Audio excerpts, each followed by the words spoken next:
Hello everyone, welcome to my channel. I hope you are doing good. कैसे हैं सभी? आशा करता हूँ अच्छे होंगे और आपकी पढ़ाई अच्छे से चल रही होगी। आज है संकल्प सीरीज का लेक्चर नंबर 7, जिसमें हम लोग करने वाले हैं इलेक्ट्रोकेमिस्ट्री के श्योर शॉर्ट क्वेश्चंस।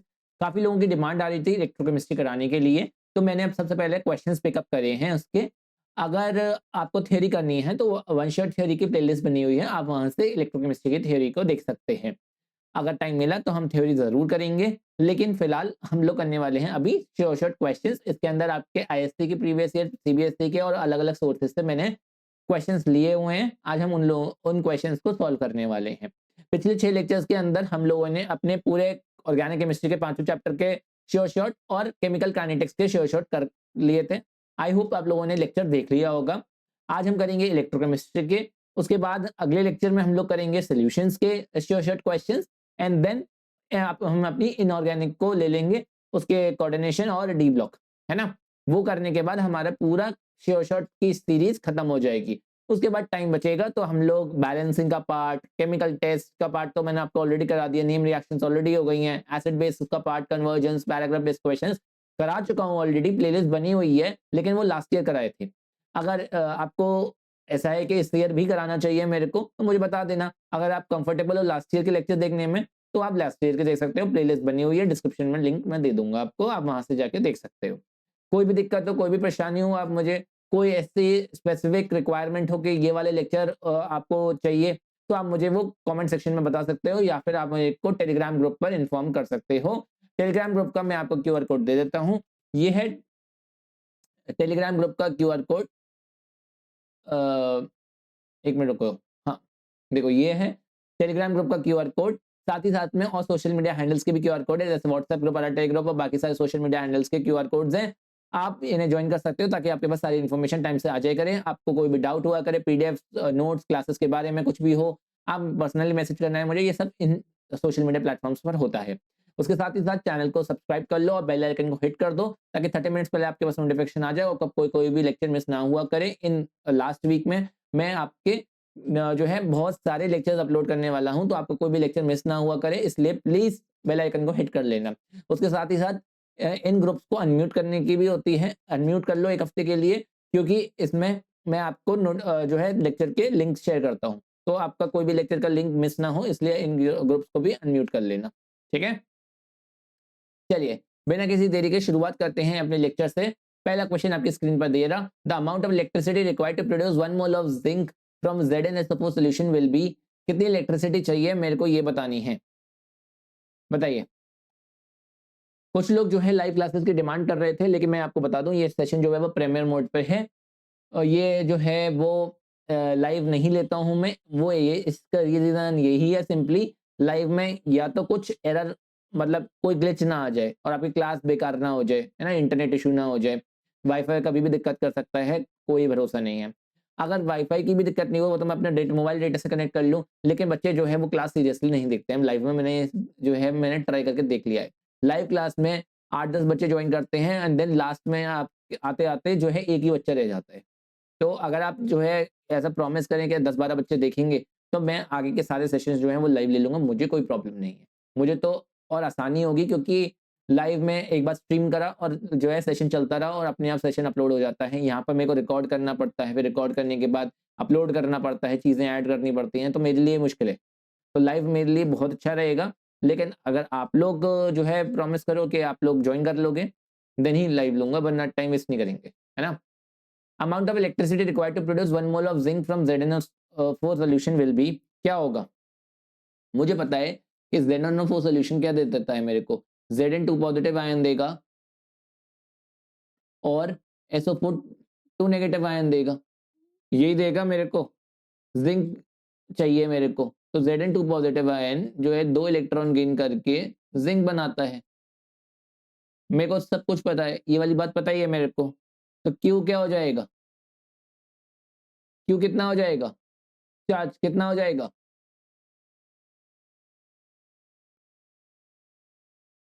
कितना चाहिए, कितने इलेक्ट्रॉन है? 2, तो कितना हो जाएगा? 2 फैरेड। या फिर हम इसे 2 इंटू 96500 कूलम्स, ऐसे करके अगर कूलम्स में आंसर पूछा होता तो हम ये भी लिख सकते थे। कितना हो जाएगा? 2 फैरेड हो जाएगा। आंसर हो जाएगा ऑप्शन बी, 2 फैरेड।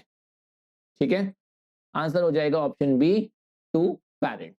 ठीक है, और मुझे पता है क्यू के बारे में भी, Q is equals to Z I T, ये वाली चीज भी मुझे पता है, और Q is equals to N E, है ना, ये वाली भी चीज मेरे को पता है। तो ये हो जाएगा 2 फैरेड, आंसर हो जाएगा। सेकंड क्वेश्चन देखो, in a lead storage battery PbO2 is reduced to PbSO4 at the cathode. Pb is oxidized to PbSO4 at the anode. Both electrodes are immersed in the same aqueous solution of H2SO4. ये हमारे को lead acid battery के बारे में बात कर रहा है, लेड स्टोरेज बैटरी। जब मैंने आप लोगों को नहीं पढ़ाई है इस बार, लेकिन लास्ट टाइम पढ़ाई थी लेड स्टोरेज बैटरीज। ये लेड स्टोरेज बैटरी की बेसिकली क्वेश्चंस पर एक क्वेश्चन दिया हुआ है, तो मेरे को ये पता होना चाहिए लेड स्टोरेज बैटरी के अंदर जो होता है वो 38% H2SO4 में जो है दोनों इलेक्ट्रोड्स इमर्ज्ड होते हैं। 38% H2SO4 के अंदर हमें पता है कि सल्फ्यूरिक एसिड हमारे बैटरीज में काम आता है, तो ये वाली स्टेटमेंट तो बिल्कुल ठीक है। ठीक है, दोनों इलेक्ट्रोड्स जो होते हैं सेम एक्वस सॉल्यूशन में होते हैं, एक्वस सॉल्यूशन क्योंकि 38% H2SO4 है, बाकी सब पानी होगा। ठीक है, अब एनोड पर क्या रिएक्शन होती है, एनोड पर रिएक्शन होती है कि जो Pb है ये ऑक्सीडाइज होता है PbSO4 में।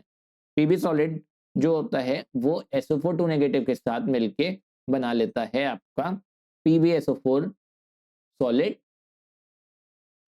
Plus 2 electron. ठीक है,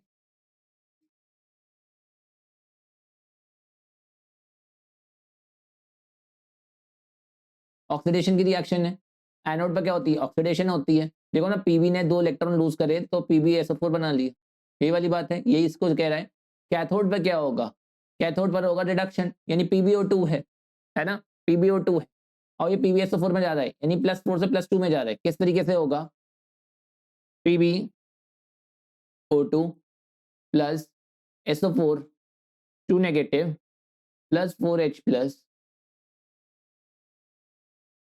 प्लस 2 इलेक्ट्रॉन, ये मेरे को दे देगा PbSO4 plus 2 times of H2, ये दे देगा। अगर आपको इसकी बैलेंसिंग सीखनी है तो मेरे से DF ब्लॉक में सीख लेना, मैंने वहाँ पे जो है बैलेंसिंग पर एक लेक्चर दिया हुआ है, ये आपको किस तरह से आयनिक की बैलेंसिंग होती है ना वो सिखा दूंगा। जैसे 2H2 जैसे जो है 2H2 लगे हैं, यानी 4H है तो 4H प्लस यहाँ लग गए, 2 O यहाँ है, 4 O यहाँ है, यानी 6 O, 6 O के लिए O4 हो गया और O2 6 O हो गए, इस तरह से बैलेंस हो जाती है ना, समझ में आई। Pb एक है, Pb एक है, सल्फर एक है, सल्फर एक है। ठीक है, इस तरीके से जो है हम बैलेंस कर लेते हैं। तो PbO2 रिड्यूस हो जाता है, देखो PbO2 से PbSO4 हो गया, रिड्यूस हो गया कैथोड पर, बिल्कुल ठीक बात है, ऑक्सीडाइज हो गया, बिल्कुल ठीक बात है, इमर्ज से बिल्कुल ठीक बात है, यानी ऑल, आंसर हो गया ऑल। ठीक है, आंसर हो गया ऑल। नेक्स्ट दे रखा है which of the following is correct for the spontaneity of a cell. Spontaneity के लिए क्या चीज करेक्ट होती है, तो मेरे को पता है कि डेल्टा जी जो होता है वो होता है -NF ई सेल, यही होता है डेल्टा जी। और स्पॉन्टेनिटी की कंडीशन क्या होती है, डेल्टा जी जो होता है स्पॉन्टेनिटी के लिए वो नेगेटिव होना चाहिए, ये होती है स्पॉन्टेनिटी की कंडीशन। यानी ये ऑप्शन गलत, ये ऑप्शन गलत। स्पॉन्टेनिटी का मतलब क्या होता है, स्पॉन्टेनिटी का मतलब होता है अगर एक रिएक्शन मैंने इनिशिएट कर दी तो वो रिएक्शन एक बार बस इनिशिएट करने की जरूरत है, फिर वो अपने आप चलती चली जाएगी, ये होता है स्पॉन्टेनिटी का मतलब। तो अगर डेल्टा जी नेगेटिव है तो ये ऑप्शन हो सकता है या ये ऑप्शन हो सकता है। अगर डेल्टा जी जो है वो 0 हुआ तो पूरी इक्वेशन ही 0 हो जाएगी, तो ये आंसर हो नहीं सकता, बचा क्या, ऑप्शन ए बच गया। डेल्टा जी नेगेटिव है तो डेल्टा ई नॉट जो है वो पॉजिटिव होना चाहिए, बल्कि इसके लिए ई लिखना चाहिए था, ई ऑफ सेल, लेकिन ई ऑफ सेल जो होता है वो E not of cathode minus E not of anode होता है, तो इसलिए ई ऑफ सेल के लिए, sorry, E not of cell जो होता है वो E not of cathode minus E not of anode, और ई ऑफ सेल जो होता है वो ई नॉट ऑफ सेल से ही आता है। मेरा मतलब है कि यहाँ पर लिखना तो इन्हें जो है वो डेल्टा जी नॉट चाहिए था, क्योंकि ई नॉट दे रखा है तो यहाँ तो ई ऑफ सेल आएगा, अगर डेल्टा जी नॉट हो जाएगा तब जाके यहाँ पर ई नॉट ऑफ सेल आएगा। ठीक है, लेकिन जो दे रखा है उससे से हम कंसीडर कर लेंगे। तो अगर ई पॉजिटिव है, एन जो है हमेशा पॉजिटिव होगा, एफ फैराडेज कांस्टेंट ये तो 96500 होता ही होता है, तो ये दोनों तो हमेशा ही पॉजिटिव होंगे। ई नॉट ऑफ सेल अगर पॉजिटिव हो गया तो डेल्टा जी नॉट ओवरऑल जो होगा वो नेगेटिव ही आएगा, तो ऑप्शन हो गया option A, delta G negative and E not is positive. ठीक है, चलिए जी नेक्स्ट क्वेश्चन पर आ जाते हैं बिना किसी देरी के। नेक्स्ट क्वेश्चन क्या कह रहा है, choose the correct answer of the following जो है choices. A assertion reason both correct and reason is the correct explanation, assertion reason both correct but reason is not correct, assertion is correct और fourth कह रहा है reason is correct। assertion है zinc protects the iron better than tin even after the cracks। Zinc जो है वो iron को better protect करता है। तो अगर हम लोग इलेक्ट्रोकेमिकल सीरीज देखें तो जिंक, आयरन और टिन,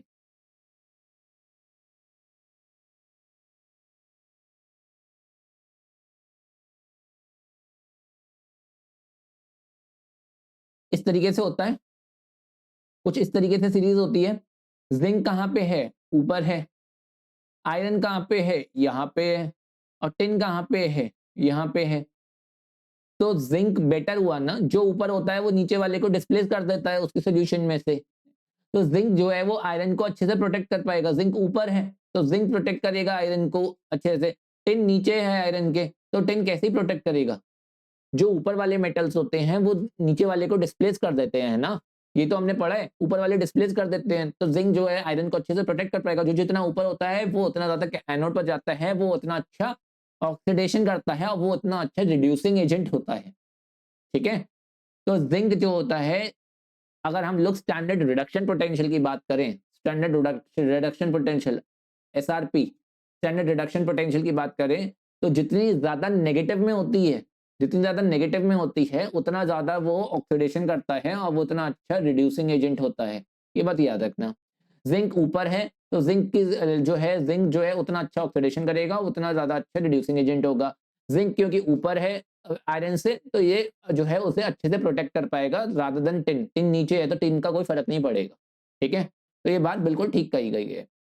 रीजन दे रखा है ऑक्सीडेशन पोटेंशियल जो है वो जिंक की ज्यादा है Fe से, but oxidation potential of tin is less than Fe। बिल्कुल ठीक बात है। अगर रिडक्शन पोटेंशियल जो है वो कम है जिंक की, मैंने कहा ना यहाँ पर ये जो होगी इसकी नेगेटिव होगी, यानी नेगेटिव में जितनी ज्यादा मतलब उतनी रिडक्शन पोटेंशियल कम।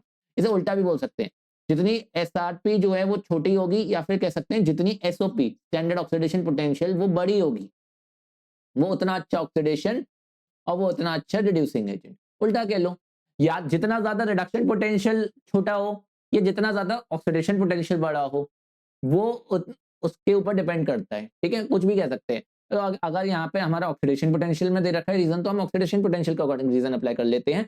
ऑक्सीडेशन पोटेंशियल जिंक का ज्यादा है। अगर ऑक्सीडेशन पोटेंशियल ज्यादा है तो मतलब टेंडेंसी टू अंडरगो ऑक्सीडेशन ज्यादा है। टेंडेंसी टू अंडरगो ऑक्सीडेशन ज्यादा है तो इसका मतलब है रिड्यूसिंग एजेंट अच्छा है। तो यही इसका एक रीजन होगा। और टिन की कम होती है, टिन जो है नीचे है ना, टिन का ऑक्सीडेशन पोटेंशियल कम होगा। तो नहीं, अगर हम डाउन द ग्रुप जाते हैं तो हमारा क्या है, जितना ज्यादा ऊपर होगा तो ऑक्सीडेशन पोटेंशियल उतना अच्छा होगा। तो यानी ऑक्सीडेशन पोटेंशियल जो होता है एसओपी डिक्रीज करता है, नीचे जाते हैं तो डिक्रीज करता है, जैसे जैसे नीचे जाते हैं तो एसओपी डिक्रीज करता है। ठीक है, एसओपी डिक्रीज करता है, जितना ज्यादा ऊपर उतना ज्यादा ऑक्सीडेशन पोटेंशियल ज्यादा, और जितनी ज्यादा ऑक्सीडेशन पोटेंशियल उतना ज्यादा टेंडेंसी टू अंडरगो ऑक्सीडेशन और उतनी ज्यादा अच्छा रिड्यूसिंग एजेंट। ठीक है, तो दोनों सही हैं और यही इसका करेक्ट एक्सप्लेनेशन है। ऑप्शन हो जाएगा option A. Option A, assertion and reason both are correct and it is the correct explanation. Next देखो, ये सीबीएसई का क्वेश्चन है।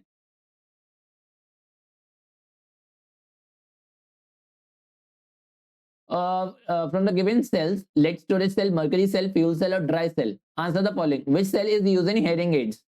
hearing aids में सुनने की मशीन में क्या यूज होता है? ये यूज होता है मर्करी वाला, मर्करी वाला। कोई दिमाग नहीं लगाना, ये तो पढ़ रखा है तो पढ़ रखा है, नहीं पढ़ा तो नहीं पढ़ा। ये ना मर्करी वाला। अपोलो प्रोग्राम में क्या यूज होता है? तो हमारा H2O2 सेल यानी फ्यूल सेल।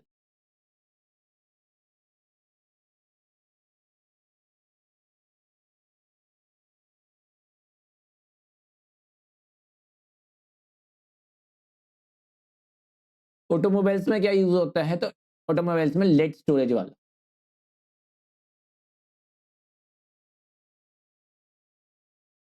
इन्वर्टर्स में भी बोलते हैं ना, लेड स्टोरेज बैटरी होती है, जो है हम लोग सल्फ्यूरिक एसिड डाल वाली बैटरी होती है। हम लोग जो है बोला जाता है ऐसा कि बैटरी के अंदर डिस्टिल वाटर डाल देना चाहिए उसकी लाइफ को इंक्रीज करने के लिए, ऐसा कहते हैं ना। तो यही होती है, लेड स्टोरेज बैटरी होती है।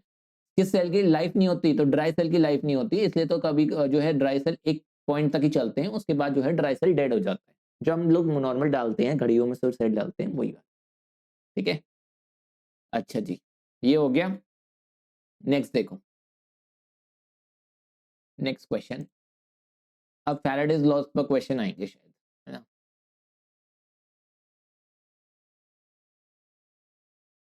चलिए नेक्स्ट क्वेश्चन देखो। When a steady current of 2 ampere was passed through electrolytic cells A and B containing electrolytes zinc sulfate and copper sulfate connected in series, 2 gram of copper were deposited at, भाई English में देखना, was deposited कर लेना इसे, कोई बात नहीं। ठीक है, जो क्वेश्चन जहां से मैंने उठाया, जहां से था वो एज इट इज मैंने कॉपी पेस्ट कर दिया, हो सकता है अंग्रेजी नहीं आती। Copper was deposited at the cathode of cell B. How long did the current flow? What mass of zinc was deposited at the cathode of cell A? ठीक है जी, ये दे रखा है मेरे को। इसमें क्या लगेगा? फैराडे का लॉग लगेगा। ठीक है जी, कितना करंट फ्लो किया मेरे को सबसे पहले तो ये पूछ रहा है वो। तो फैराडे का पहला लॉ क्या कहता है? M is equal to ZIT। यही वाला होता है, मास जो होता है वो जितना ज्यादा, कितना मास होगा जितना ज्यादा जो है वो करंट पास हुआ, टाइम से रिलेशन हो जाती है इसकी। ठीक है, तो क्या दे रखा है? 2 gram of copper was deposited जो है व्हेन स्टडी करंट। तो दो हमारे पास वो है, सेल ए और सेल बी। इस सेल ए में जिंक सल्फेट है और इसके अंदर जो है वो कॉपर सल्फेट है, और दोनों ही सीरीज में कनेक्टेड है। ठीक है, दोनों ही सीरीज में कनेक्टेड हैं। और जो है इस सेल के अंदर, बी सेल के अंदर जो कैथोड है, यहाँ पे कैथोड पर जो है वो डिपॉजिट हो गया 2 ग्राम कॉपर। ठीक है जी, क्यों कैथोड पर डिपॉजिट होगा? क्योंकि कॉपर ये जो है कैथोड पर होती है रिडक्शन, तो Cu2 पॉजिटिव ने 2 इलेक्ट्रॉन लूज करके, मतलब गेन करके कॉपर सॉलिड बनाया होगा, तो ये कॉपर डिपॉजिट हो गया यहाँ पे। ठीक है, अच्छा जी, इसके अंदर क्या होगा? उसके बाद वो बोल रहा है how long did the current flow. तो करंट कितनी देर के लिए फ्लो करेगा? तो लॉन्ग पूछ रहा है, यानी टाइम पूछ रहा है। टी निकालना है मेरे को। कैसे निकालोगे? मास कितना है? 2 gram is equal to Z. Z क्या होता है? Atomic weight upon valency into Faraday's constant. Atomic weight कितना दे रखा है कॉपर का? 63.5। वैलेंसी कितनी है? 2। Faraday's constant 96500। और इंटू आई कितना है? 2 एम्पेयर इंटू टी। ठीक है, ये किस में दे रखी है? ग्राम पर मोल में, ग्राम पर मोल। ये किस में दे रखा है? मास ग्राम में, 96500 कूलम्स। ठीक है, करंट एम्पेयर, और टाइम, टाइम कितना आ जाएगा? देखो मेरे पीछे, देख लिया? चलो, टाइम कितना आ जाएगा हमारे को? मैं एग्जाम के लिए कैलकुलेटर भी इसके अंदर बता रहा हूँ। FX82MS जो है ये वाला कैलकुलेटर अलाउड है एग्जाम में। ठीक है, आपको इसमें करके देखना है, करके देख लो। इसमें करके देख रहे हैं,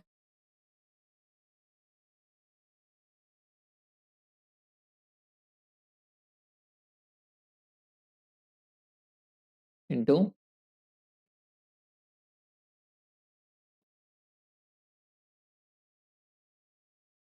कितना आ रहा है? मेरा तो आंसर ये आ रहा है 3039.3 अराउंड जो है, ये हो जाएगा अराउंड 3040 सेकेंड्स। 3040 सेकेंड्स। ठीक है, 3040 सेकेंड्स, और इन्हें मिनट्स में करेंगे तो अराउंड 50.6 मिनट, 50.6 मिनट के अराउंड आ जाएगा। ठीक है, ये आ रहा है। अब सेकंड पार्ट पूछ रहा है what mass of zinc was deposited at cathode of cell A. इसके यहाँ पे जो है कितना मास जिंक का डिपॉजिट हुआ, तो इसके आपके पास दो तरीके करने के। आप इसमें फैराडे के फर्स्ट लॉ से भी कर सकते हो। अब आपके पास टाइम आ गया, आपके पास करंट है, आपके पास जेड है, मास निकाल लो। m is equal to ZIT लगा के, पहला मेथड। सेकंड मेथड क्या है, आप फैराडे का सेकंड लॉ लगा दो, जिसमें आपका जो है मास का रेशियो जो है वो आपके इक्विवेलेंस के रेशियो के बराबर हो जाएगा, वो वाला लॉ लगा दो। दोनों तरीके से आप कर सकते हो, ठीक है। मैं सेकंड लॉ से एक बार बताता हूं। देखो सेकंड लॉ क्या कहेगा, mass of 1 upon mass of 2, ये हो जाएगा equivalence of 1 upon equivalence of 2, यानी equivalent weight of 2। Mass of 1 कितना दे रखा है हमारे को 2, मास ऑफ 2 मेरे को निकालना है, ये हो जाएगा equivalent weight of 1। Equivalent weight of 1 क्या हो जाएगा, ये हो जाएगा atomic weight that is 63.5 upon valency into Faraday's constant, इसे जो है ये हो जाएगा 96500। अब इसे सॉल्व मत करना अभी। सेकंड का क्या हो जाएगा 65 अपॉन 2 इंटू 96500, इससे ये कैंसिल आउट हो जाएगा, यानी 2 upon mass of 2 is equal to 63.5 upon 65। Solve कर लो इसे, m2 की वैल्यू आ जाएगी आपकी 2.047 ग्राम्स, ठीक है। ये हो जाएगा आपका आंसर। मैं आपको करके भी बता देता हूं, 2 इंटू 65, इस बहाने मैं आपको कैलकुलेटर का वो भी देख लूंगा, है ना। देखो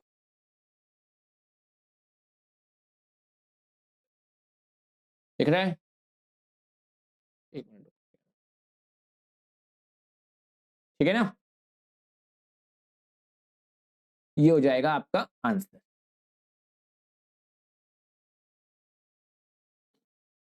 ओके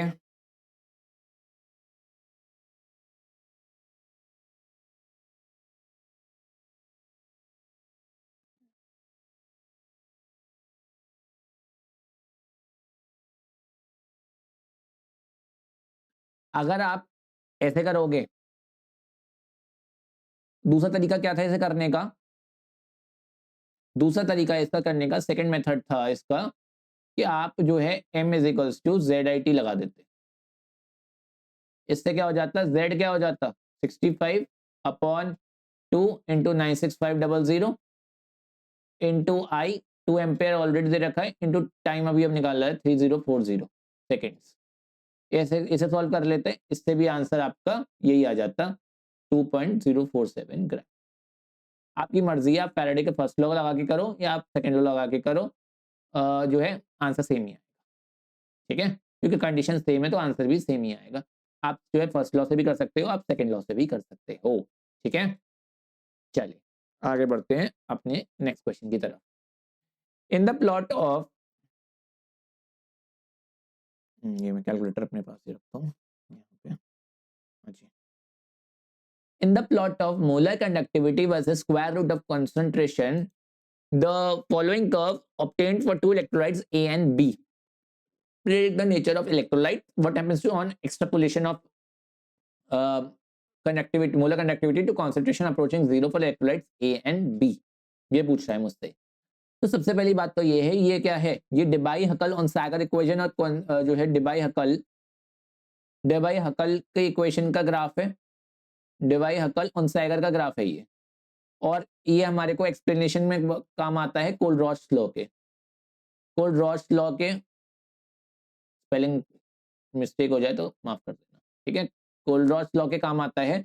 कोलरॉच लॉ में हम लोग क्या करते हैं, हम लोग ये कह देते हैं कि अगर हम लोग जो है स्ट्रॉन्ग इलेक्ट्रोलाइट्स के लिए अगर हम लोगों ने इस ग्राफ को एक्सट्रापोलेट किया, ये क्या होती है, इस तरीके से अगर हमारा ग्राफ होता तो हम लोग इस तरीके से एक्सट्रापोलेट कर दें इसे, और जहां ये कट किया वो हमारी आ जाएगी, क्या कहते हैं, हमारे को लिमिटिंग मोलर कंडक्टिविटी यहां से मालूम पड़ जाती है, ठीक है।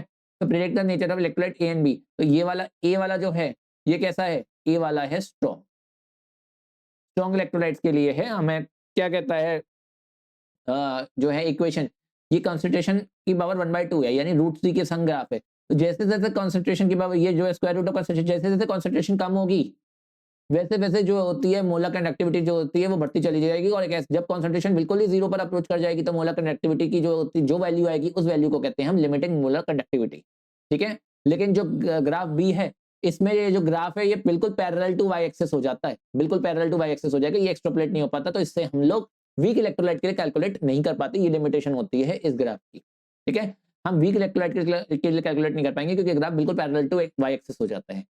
ठीक है, ये ग्राफ भाई जब इस तरीके से जा रहा है ग्राफ, तो ये यहाँ पर टच कैसे करेगा, ये इस एक्सिस को कहीं कभी भी नहीं काटेगा, ये बिल्कुल पैरेलल हो जाएगा इस एक्सिस के, बिल्कुल ऐसे दोनों पैरेलल हो जाएंगे, तो कभी टच ही नहीं करेगा।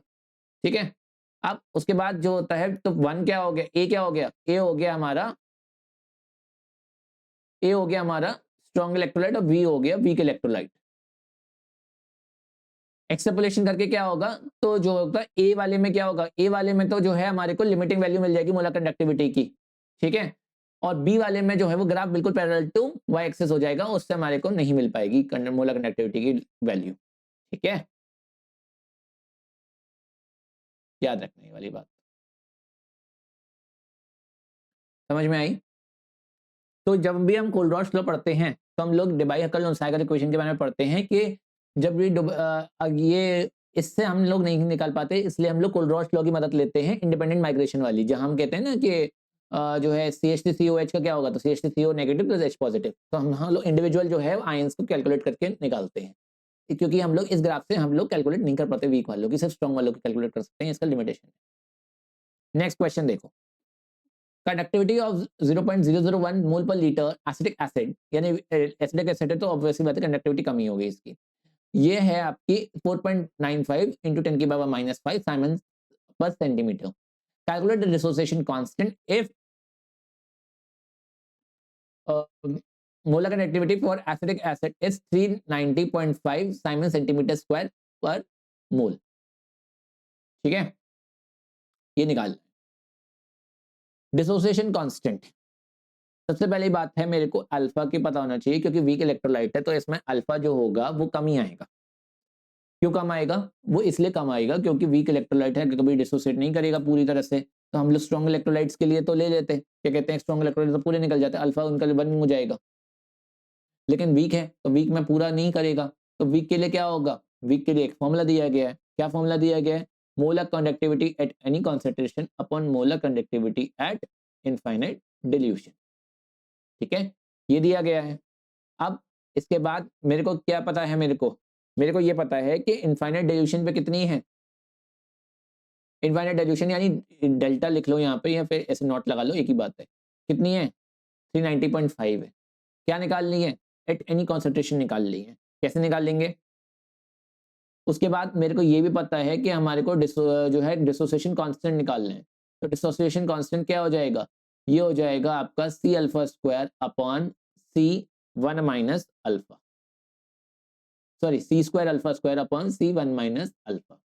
ठीक है, ये मेरे को ऑब्वियसली बात है, इक्विलिब्रियम वाली चीज पता ही होगी कि एसिडिक एसिड है, तो एसिडिक एसिड जो होता है वो CH3CO नेगेटिव और H पॉजिटिव में होगा। यहाँ पर जो है कॉन्सेंट्रेशन C इनिशियल 0 0, देन यहाँ पे C alpha C minus C alpha, then ये हो जाता है C square alpha square upon C minus C alpha, ये हो जाता है, जब भी हम K लिखेंगे तो K ये हो जाएगा, तो ये जो होता है ये हो जाएगा C square alpha square upon C1 minus alpha, एक ये यहाँ से क्रॉस हो जाएगा, तो ये हो जाएगा C alpha square upon 1 minus alpha, and if अगर 1 माइनस अल्फा को नियरली इक्वल टू 1 ले लेते हैं, अगर जो होता है अल्फा बहुत ही कम होता है 1 से। ठीक है, यही करते थे ना, एक बार मेरे पीछे देखो, देखो है ना, यही होता था। अब देखते हैं अभी क्या होता है इस तरीके से, लेकिन हमारा होता है। अच्छा जी, अब उसके बाद वो मुझे क्या कह रहा है, उसके बाद वो मुझे कह रहा है कि molar conductivity at any concentration, तो molar conductivity at any concentration क्या हो जाती है, कापा इंटू 1000 अपन कॉन्सेंट्रेशन इन मोल पर लीटर, ये कितनी हो जाएगी, कापा कितना है इसका, कंडक्टिविटी कितनी है 4.95 इंटू 10 की पावर -5, 1000 है तो 10 की पावर 3। कैलकुलेटर में हर चीज मत करा करो, कभी कभी कुछ मैनुअल भी करा करो। कॉन्सेंट्रेशन कितनी दे रखी है 0.001, 0.001 का मतलब क्या है, ये हटेगा तो यानी इंटू 10 की पावर 3 और हो जाएगा, इसका मतलब क्या हो गया 4.95 इंटू 10 की पावर 10, मतलब सॉरी 10, ये कितना हो गया 49.5। 49.5 Simon centimetre square per mole. मेरे पास molar conductivity at any concentration है, मेरे पास इनफाइनाइट डिल्यूशन वाली है। क्या मैं दोनों को डिवाइड नहीं कर सकता? बिल्कुल कर सकता हूँ। ये मेरे पास ये वाली आ गई, ये मेरे पास जो है वो दे रखी है इनफाइनाइट वाली, कहाँ गई? ये रही, ये दे रखी है, ये रही। दोनों को डिवाइड कर दो, तो ऑन डिवाइडिंग ये हो जाएगी 49.5 अपॉन 390.5। इससे मेरे पास क्या आएगा? इससे मेरे पास अल्फा आएगा। क्या आंसर आएगा? आपके सामने ही कर रहा हूँ, ठीक है। 390, इसलिए मैं कैलकुलेटर अपने साथ लेके बैठा था। 0.1267। पिछली बार मैंने क्वेश्चंस करा रहा था तो बच्चों को जो है फिजिकल में दिक्कत हो रही थी कि कहते हैं ये कैसे निकाले, ये कहते देखो ये, ठीक है, ये वैल्यू मैं यूज कर रहा हूँ। तो इसकी वैल्यू आ रही है 0.12 आपकी 6 यूज कर लेता हूँ मैं ये यूज कर रहा हूँ, आपका जो भी है देख लेना, है ना। ये यूज कर लिया मैंने। अब उसके बाद क्या हुआ? उसके बाद मैं लिखूंगा के को, तो के हो जाएगा सी अल्फा स्क्वायर। सी कितनी दे रखी है मेरे को? 0.001 into alpha square. Alpha alpha यानी 0.126 का square upon 1 minus alpha, 1 minus 0.126। इसे लिखना पड़ेगा, इसे इग्नोर नहीं कर रहे, ठीक है, इसे लिख लेना। कहते हैं रिस्क क्यों लेनी एग्जाम में, एग्जामिनर गलत नहीं करेगा, है ना। मैं तो ये सॉल्व कर लेता हूँ। 0.126 का square multiply by 0.001 divided by 1 minus 0.126। मेरा आंसर आ रहा है 1.81 इंटू 10 की पावर -5। ये आ रहा है 1.81 इंटू 10 की पावर -5। ये देखो, ठीक है, 1.81 इंटू 10 की पावर -5। और मुझे पता है कि एसिटिक एसिड का जो होता है इतना ही आता है, डिसोसिएशन कांस्टेंट 1.8 के आसपास ही आता है, 1.8 इंटू 10 की पावर -5 के आसपास ही आता है, ठीक है। तो ये हो गया आंसर। आई बात समझ में? आई होप इतनी बात क्लियर हो गई होगी। तो ये क्वेश्चन बहुत बढ़िया क्वेश्चन है, बहुत मतलब ये बेहतरीन लेवल का, जो 5 मार्क का क्वेश्चन होते हैं ना, वो वाले लेवल का क्वेश्चन है ये। जब मैं आपको ब्लूप्रिंट दूंगा पेपर लीक वाला, तब बताऊंगा ये वाली चीजें तुम्हें, ठीक है। चलिए नेक्स्ट देखो। फॉर द रिएक्शन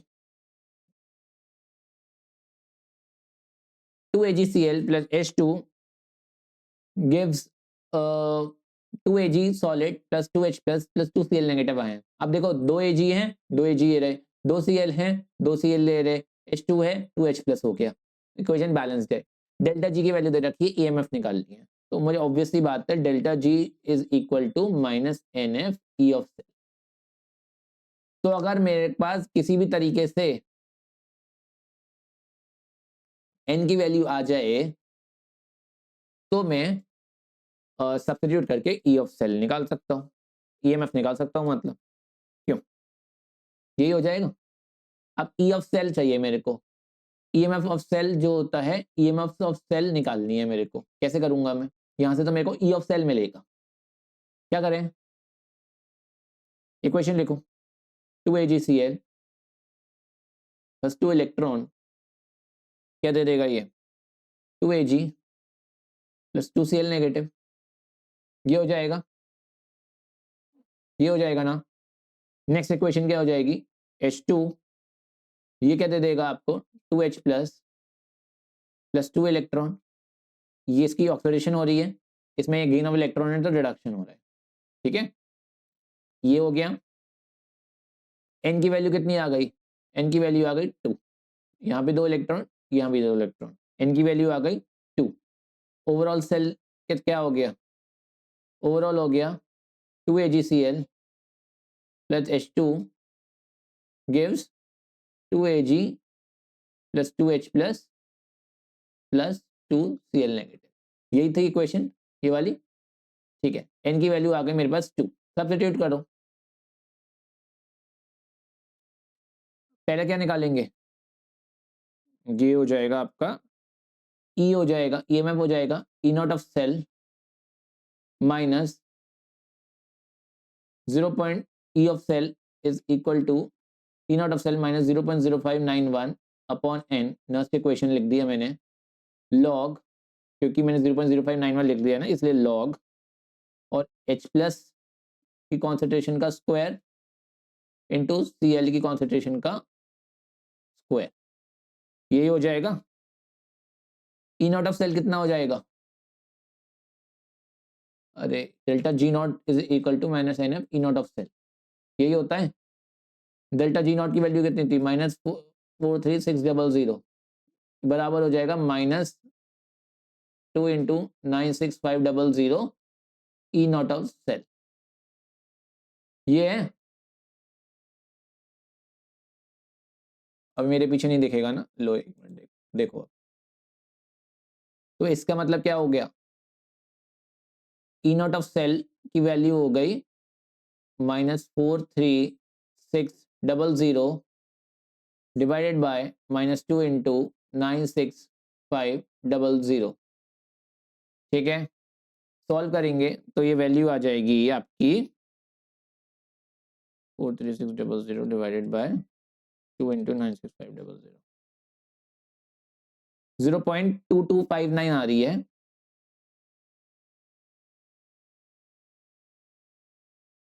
ठीक है। तो मैं इसे ले लेता हूं 0.226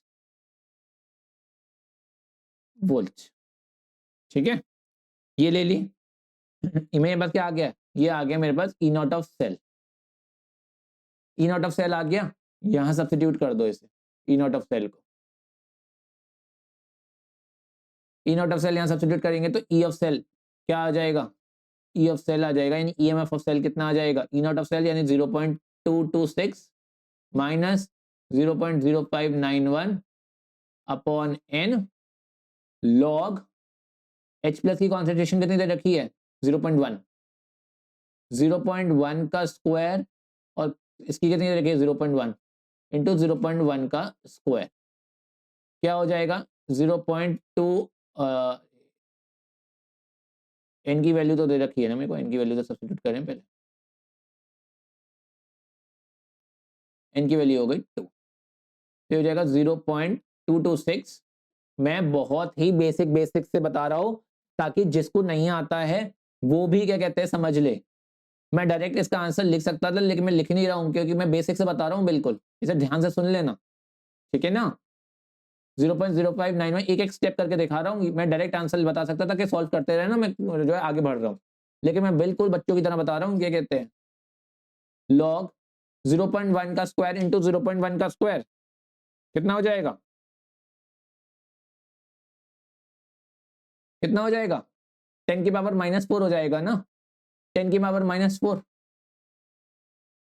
ये -4 जो है अभी ये मत कर लेना, ये आगे आ जाएगा, लॉग हटेगा तो ये हो जाएगा 0.266 माइनस -4 अपॉन 2 इंटू 0.0591 लॉग 10 1 हो जाता है, जो है ये हो जाएगा 0.226 प्लस 4/2 इंटू 0.0591, ये 2 बार चला जाएगा तो ये हो जाएगा 0.226। बिल्कुल एक एक स्टेप करके बताया है, कोई भी जो है मैंने वो नहीं करा, एक शॉर्टकट नहीं लिया। 0.1182 टोटल कर लेना, अब टोटल आ जाएगा 0.3442 वोल्ट, ठीक है, बिल्कुल शॉर्टकट नहीं लिया, एक एक स्टेप बताया, देखो ये 0.3442 वोल्ट, ठीक है। क्योंकि मैंने पिछली बार क्वेश्चंस कराए थे ना, तो बहुत सारे बच्चों ने कहा था कि सर ये कैसे कराया आपने, ये वाला आंसर कैसे आई, इसे कैलकुलेट कैसे करेंगे, इसे कैलकुलेट कैसे करेंगे। तो देखो जिसको बचकानी चीजें लग रही है अब वो मैं कुछ नहीं कर सकता यार, मेरे को सबके लिए बताना पड़ेगा ना, मेरे को हर एक की हेल्प करनी पड़ेगी।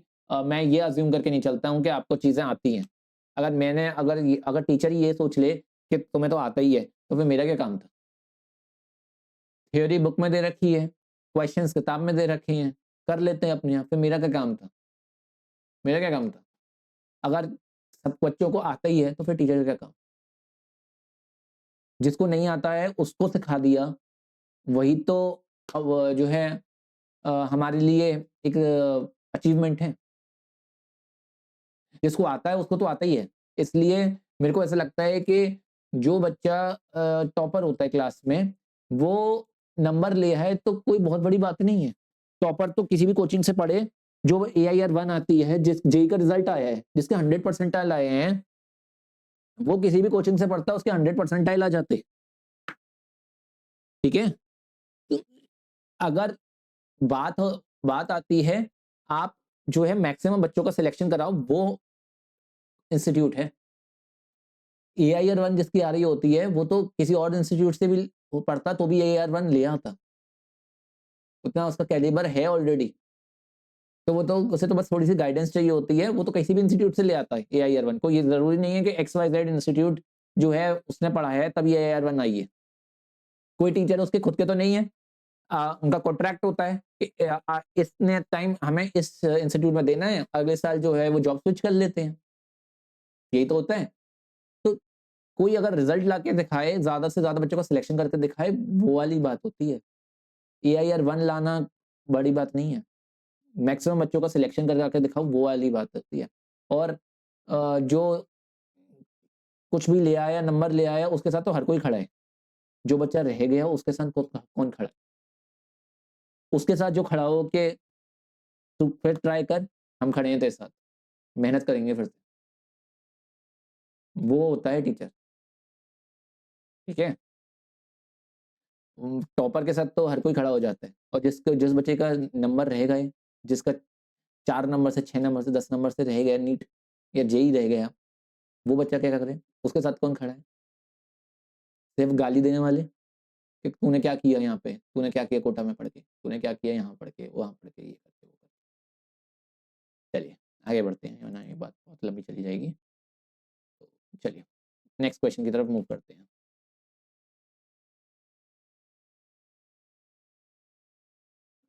आज का टाइम यही है कि सक्सेस जो सक्सेसफुल है उसके संग तो सब कोई खड़ा है, लेकिन जो बच्चा फेल हो गया, उसको सिर्फ गाली देने वाले मिलते हैं,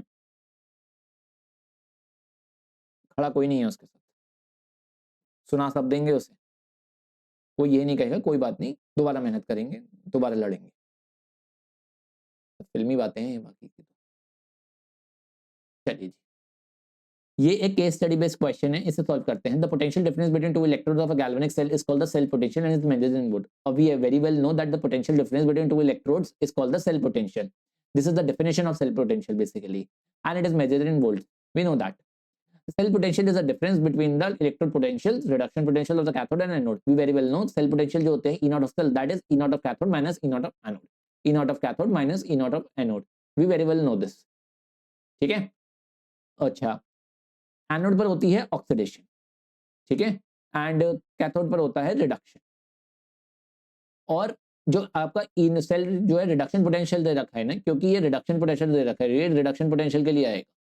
ठीक है, रिडक्शन पोटेंशियल के लिए E not of cathode minus E not of anode, यहाँ रिडक्शन, यहाँ पर ऑक्सीडेशन। ओके, जो इससे निकालते हैं वो होता है इलेक्ट्रोमोटिव फोर्स यानी EMF of the cell when no current is drawn through the cell. अगर करंट ड्रॉ नहीं हो रहा है तो जो निकालेंगे ई नॉट ऑफ सेल जो होता है वो निकाला जाता है।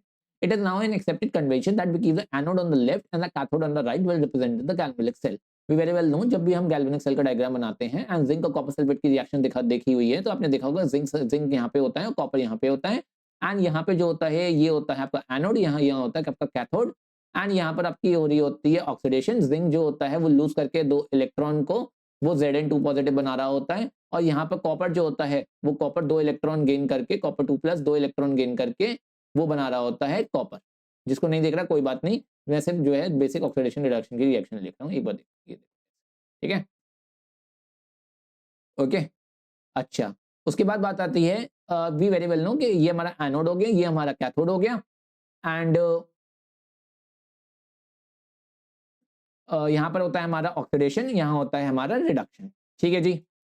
अच्छा जी, उसके बाद क्या कह रहे हैं, we keep anode on the left, तो एनोड हमारे लेफ्ट पर हो गया, कैथोड ऑन द राइट, तो कैथोड हमारा राइट पर हो गया। ठीक है, बीच में इन दोनों के जो होता है वो होता है सॉल्ट ब्रिज। सॉल्ट ब्रिज क्या होता है, सर्किट को कंप्लीट करता है, इलेक्ट्रिकल न्यूट्रलिटी मेंटेन करता है और सिलेक्टिव आयंस का फ्लो करता है। यानी अगर जिंक जो है, जिंक Zn2 पॉजिटिव आयंस है, तो अगर Zn2 पॉजिटिव ज्यादा आयंस हो गए तो जो होता है यहाँ से काउंटर नेगेटिव आयन जाएगा।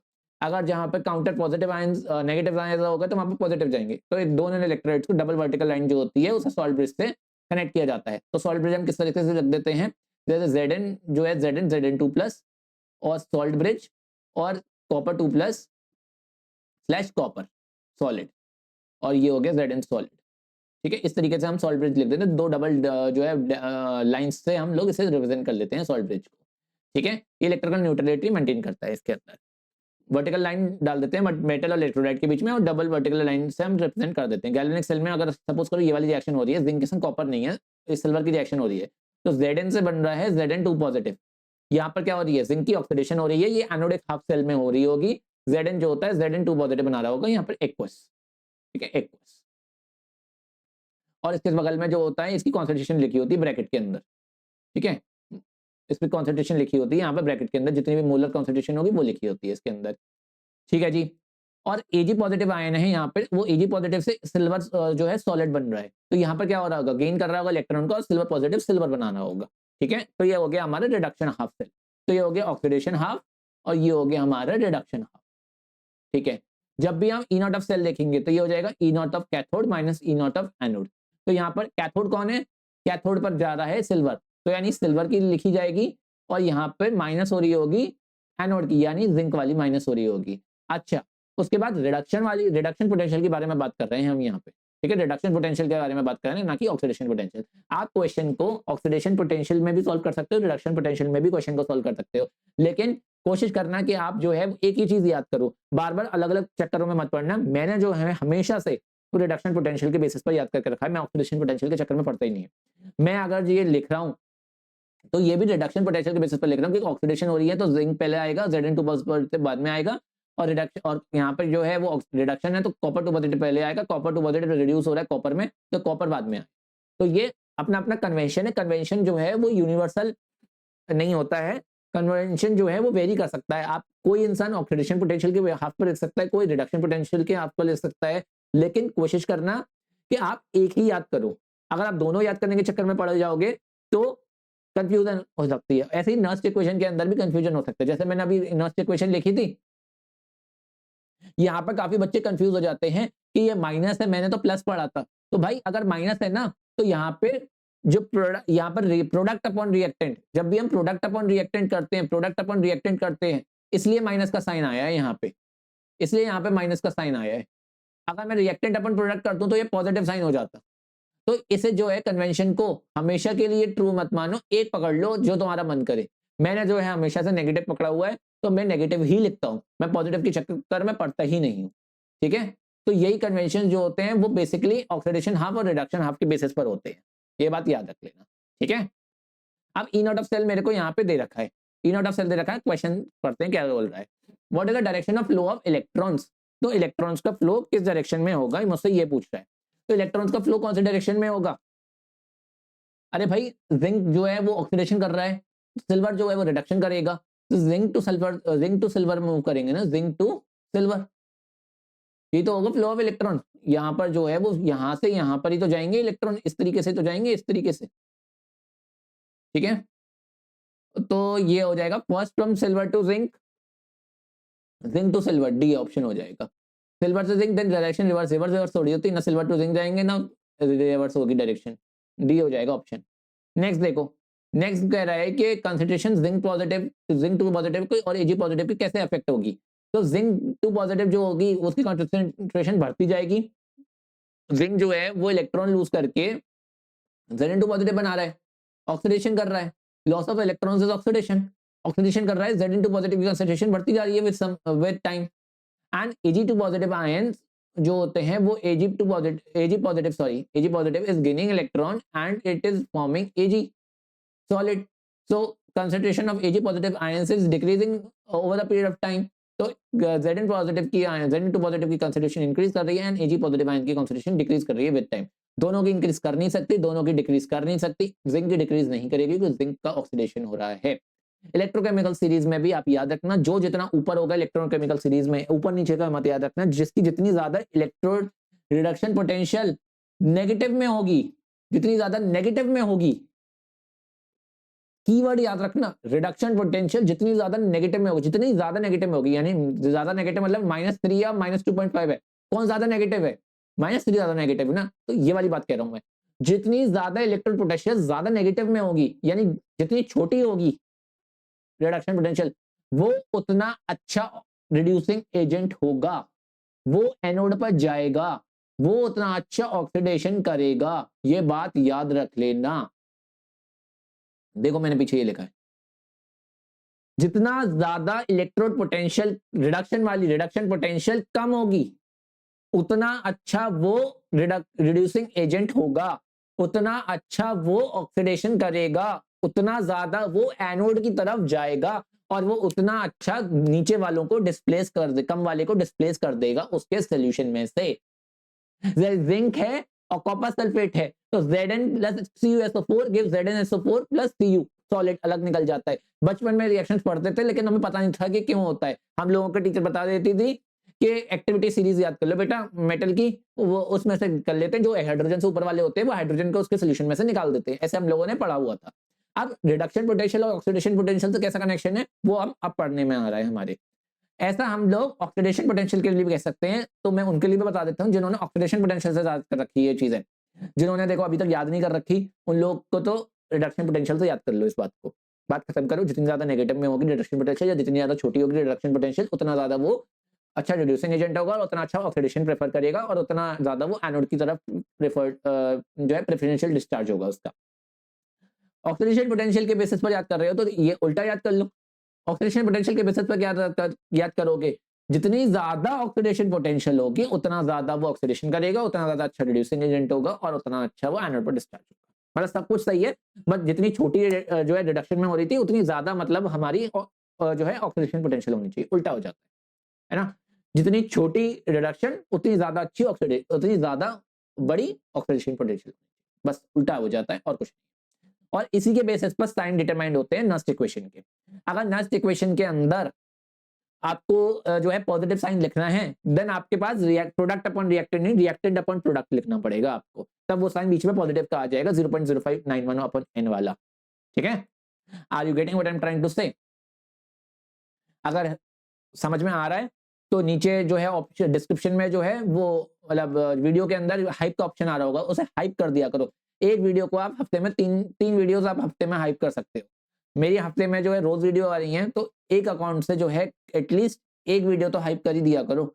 इस हफ्ते में जो है 6-7 वीडियो आएंगी, तो कोई अड़ोसी पड़ोसी जो है घर वालों का किसी भी अकाउंट से, हर अकाउंट से हाइप तो मार दिया करो यार. इतना तो कर दिया करो, लाइक शेयर जो है कर दिया करो और लोगों से करवा दो यार सब्सक्राइब. इतना तो कर सकते हो भाई, ये चीज कहने की जरूरत थोड़ी है.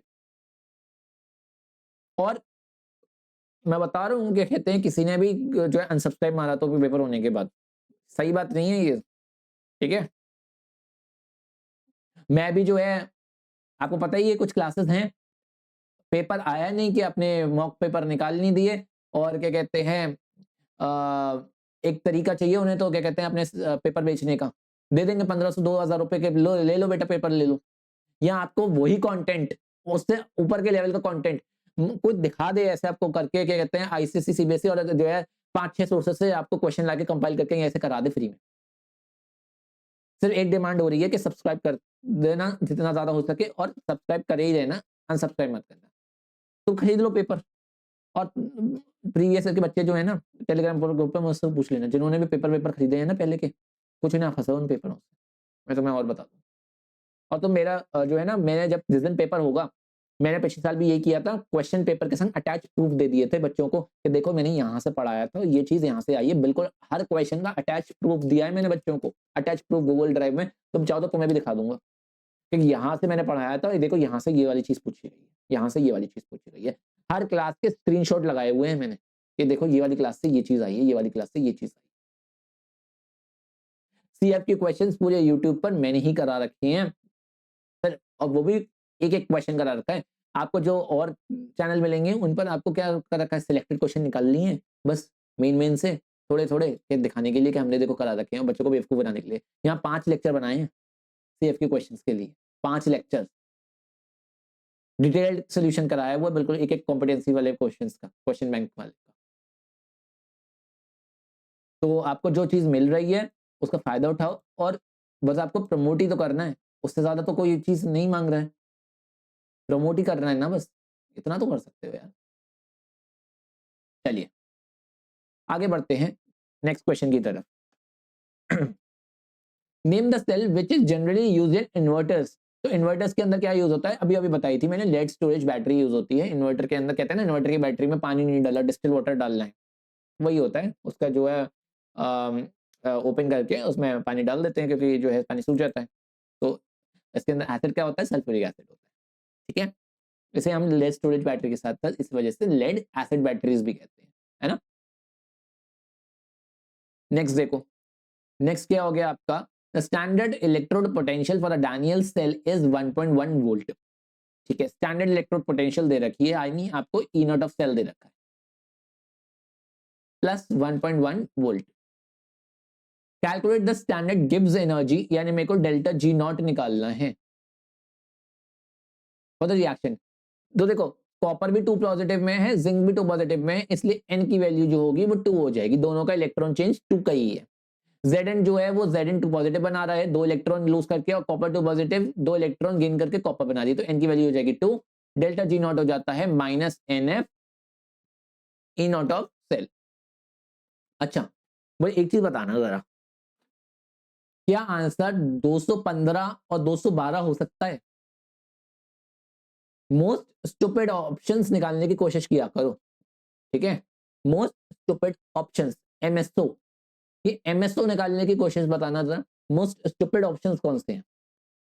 कोई बच्चे को आता भी नहीं हो तो भी मोस्ट स्टूपिड ऑप्शंस निकाल सकते हो, बिल्कुल निकाल सकते हो। कैसे निकाल सकते हो, अभी अभी बताया था कि डेल्टा जी नॉट जो होता है, अगर अगर रिएक्शन हो रही है, ये वाली, ये हमारे को इक्वेशन दे रखी है, यानी ये रिएक्शन हो ही रही होगी यूनिवर्स में, ये रिएक्शन जो है किसी ने कराई होगी, तो अगर ये रिएक्शन हो रही है तो यानी ये रिएक्शन स्पॉन्टेनियस होगी तभी हो रही है। अगर स्पॉन्टेनिटी की कंडीशन होती है कि डेल्टा जी जो होता है वो नेगेटिव होना चाहिए, तो यानी कि पॉजिटिव वाले तो आंसर हो ही नहीं सकते, पॉजिटिव वाले तो आंसर हो ही नहीं सकते, ठीक है। एक तुक्का लगाना हो, बेसिक तुक्का, कुछ भी नहीं करना हो, तो इसने -212 और +212 दे रखा है, तो हो सकता है आंसर बी हो रहा। तुक्का है, वाइल्ड गैस जिसे बिल्कुल कहते हैं, बिल्कुल वाइल्ड गैस, बिल्कुल वाइल्ड गैस जो है वो ये है। ये कोई लॉजिक नहीं लगाया मैंने, मेरे को बस अगर ये हो रहा ना, मतलब मरता क्या नहीं करता, कि अगर आपको कुछ समझ नहीं आ रहा है तो आपके एग्जाम कॉम्पिटिटिव तो है नहीं कि उसके नेगेटिव मार्किंग हो जाएगी।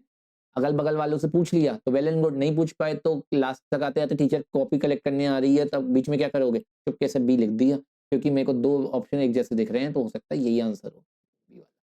तो ये एक वाइल्ड गैस है, अगर कुछ नहीं मिल रहा है, बिल्कुल ही नैया डूब गई है, कुछ नहीं मिल रहा है, तो लास्ट में ये ऐसा कर सकते हो। वरना सोल्व करने में क्या जा रहा है, सोल्व तो बहुत आसान है, क्या जा रहा है, माइनस और 2 इंटू -2 इंटू फैराडेज कांस्टेंट 96500, और E not of cell, E not of cell कितना दे रखा है 1.1। कर लो भाई, ये कोई बहुत बड़ी चीज है इसे सॉल्व करना, लेकिन उसके लिए बड़ी चीज है जैसे फॉर्मूला ही नहीं पता, उसके लिए तो बड़ी चीज है ना, करना बड़ी चीज नहीं है, लेकिन जैसे फॉर्मूला ही नहीं पता, जब भाई तुम्हें फॉर्मूला ही नहीं पता तो करोगे कैसे। कर लो इसे अब कैलकुलेटर में सॉल्व, ये तो बिना कैलकुलेटर के भी हो जाएगा, कैलकुलेटर में सॉल्व कर लो। लो मैं कर दूं, 2 इंटू 96500 इंटू 1.1,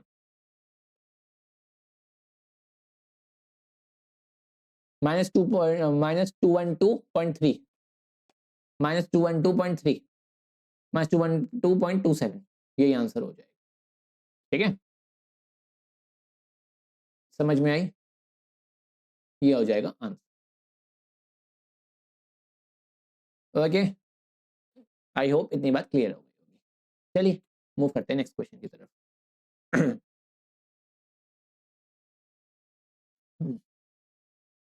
मैं ज़रा वीडियो को पॉज करूँ, प्यास लग गया ही बोलते बोलते, पानी की नीड है।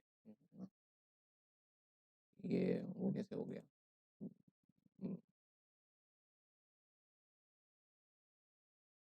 7 एक मिनट, ये पीछे से बैकग्राउंड डिस्टर्ब कैसे हो गया?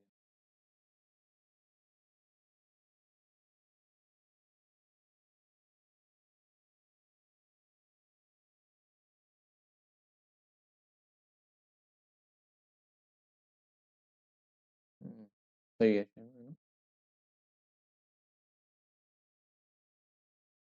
एक मिनट जो है ना, पानी पी लूँ सर मैं।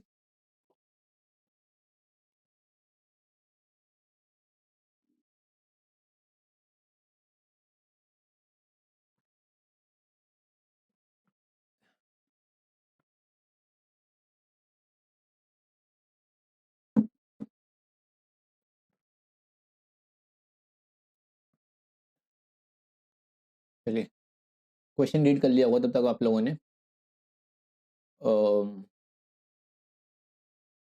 देखो भाई, specific conductance of 0.01 molar solution of acetic acid is this.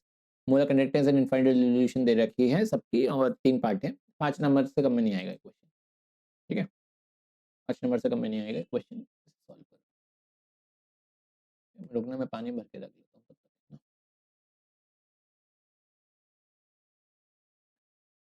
हूँ। थोड़ा वीडियो पॉज करी थी मैंने, पानी लेने गया था जी। करते हैं इस क्वेश्चन को। देखो, स्पेसिफिक कंडक्टेंस दे रखी है 0.01 मोलर एसिडिक एसिड की, ठीक है? और मोलर कंडक्टेंस इनफाइनाइट डिल्यूशन पे दे रखी है। अब जो मैंने वाली बात बोली थी ना, जबकि हम कोलरॉश लॉ को अप्लाई करते हैं, अगर हम लोग वीक इलेक्ट्रोलाइट का नहीं निकाल पाते, अगर हमारा स्ट्रॉन्ग इलेक्ट्रोलाइट है तो हम ग्राफ को एक्सट्रापोलेट करके वाई एक्सिस से हम लोग लिमिटिंग वैल्यू निकाल लेते हैं। लेकिन अगर हमारा वीक इलेक्ट्रोलाइट है तो हम लोग उसके लिए कोलरॉश लॉ यूज करते हैं, जिसमें हम लोग इंडिविजुअल आयंस जो होती हैं उनका जो सम होता है वो जो है मोलर कंडक्टिविटी के, मोलर कंडक्टेंस के बराबर होता है ना? तो आपको H प्लस का दे रखा है, CH3CO नेगेटिव का दे रखा है, दोनों को ऐड करेंगे तो आपको CH3COH का आ जाएगा, है ना? चल, करते हैं solve.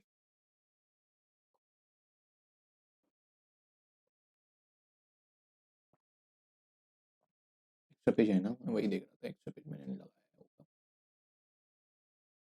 Molar connectivity infinity solution में CH3COH की इसके बराबर हो जाएगी, ये हो जाएगी molar conductivity at infinite dilution H plus positive ion का plus molar conductivity at infinite dilution for CH3CO negative, यही हो जाएगा। ये कितना हो जाएगा? H पॉजिटिव का कितना दे रखा है? 349.2, ओ सॉरी 349.1,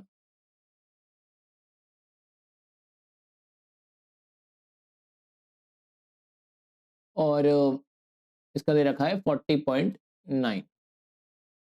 कितना हो जाएगा total?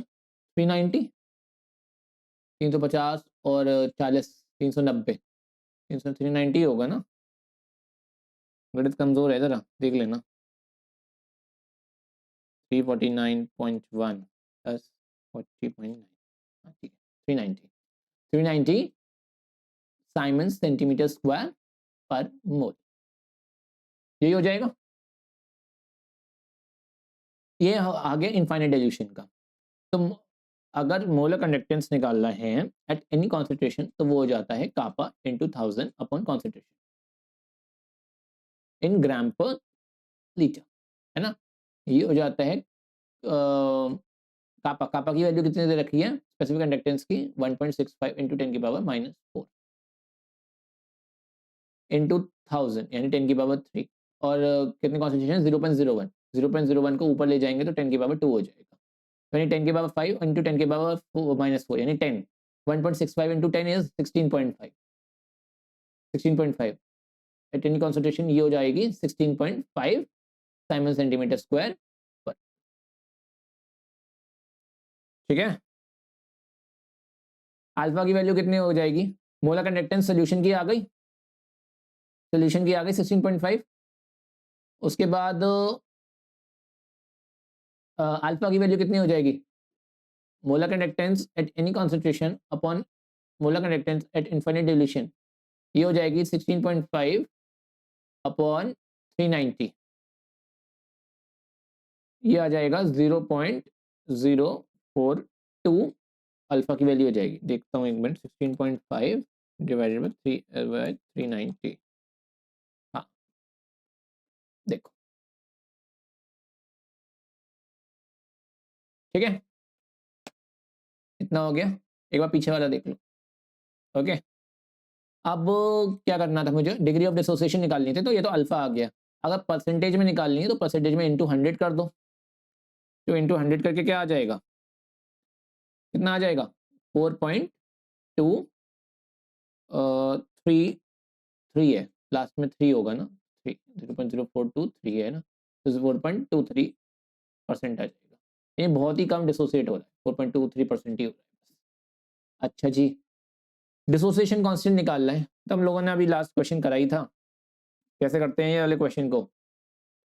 Dissociation constant is equal to C square alpha square upon C 1 minus alpha, ये इससे ये कैंसिल आउट हो जाता है, तो ये हो जाएगा C alpha square upon 1 minus alpha. Alpha की वैल्यू कितनी दे रखी है, अल्फा की वैल्यू दे रखी है 0.042, अल्फा दे रखा है 0.042, तो आप इसे इग्नोर कर सकते हो, लेकिन कैलकुलेटर है तो इग्नोर करो मत करो एक ही बराबर है। मैं जो है सी की कॉन्सेंट्रेशन कितनी दे रखी है 0.01, ठीक है, 0.01 इंटू 0.042 स्क्वायर अपॉन 1 माइनस 0.042, 1 जो है 1 माइनस 0.042 जो है मोर और लेस 1 के बराबर ही होगा, बहुत ही छोटी वैल्यू है, तो आप इसे इग्नोर करो ना करो आपकी मर्जी है। मुझसे पूछोगे तो या जब कैलकुलेटर मिल रहा है तो इग्नोर जो है करने की जरूरत ही क्या है। 1 माइनस 0.042 करेंगे तो 0.958 आ रहा है, 0.958 आ रहा है, इससे थोड़ा वैल्यू में चेंज आ सकता है। मैं दोनों करके दिखा देता हूँ, फिर देखते हैं कि जो है इग्नोर करनी चाहिए या नहीं करनी चाहिए। 0.042 का स्क्वायर इंटू 0.01, 1 पॉइंट अगर इग्नोर कर देते हैं तो 1.764 इंटू 10 की पावर -5 आ रहा है, अगर इग्नोर कर देते हैं तो, और अगर इग्नोर नहीं करते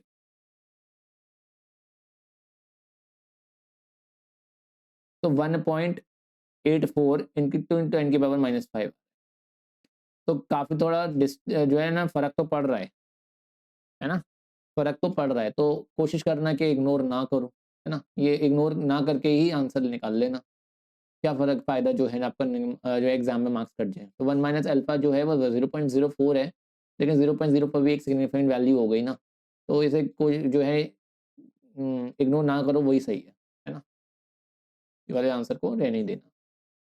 अगर हम लोग इग्नोर करेंगे तो आंसर जो है 1.84 इंटू 10 की पावर -5 है। अब देख लेना यार, मैंने शायद कैलकुलेशन एरर तो नहीं कर दी, मैंने ही, मेरा ही यार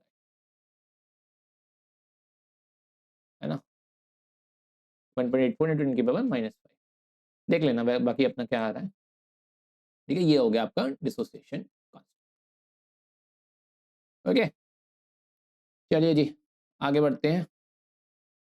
और लास्ट टाइम हम लोगों ने कितना निकाला था डिसोसिएशन कांस्टेंट 1.8 इंटू 10 की पावर -5 आ रहा है, लास्ट वाले क्वेश्चन में कितना निकाला था हम लोगों ने, मैंने कहा था ना 1.8 के बाद 1.81 इंटू 10 की पावर -5 आ रहा था, 1.81, यहाँ आ गया 1.84, ठीक है, तो 1 पॉइंट वो भी कोई बुरा नहीं है, लेकिन वही है कि मत करो इग्नोर, है ना, कैलकुलेटर हमारे पास है तो इग्नोर करने की जरूरत क्या है, दुनिया वैसे ही बहुत है इग्नोर करने के लिए, वैल्यू भी इग्नोर करेंगे। चलिए आगे वाले क्वेश्चन में मूव करते हैं।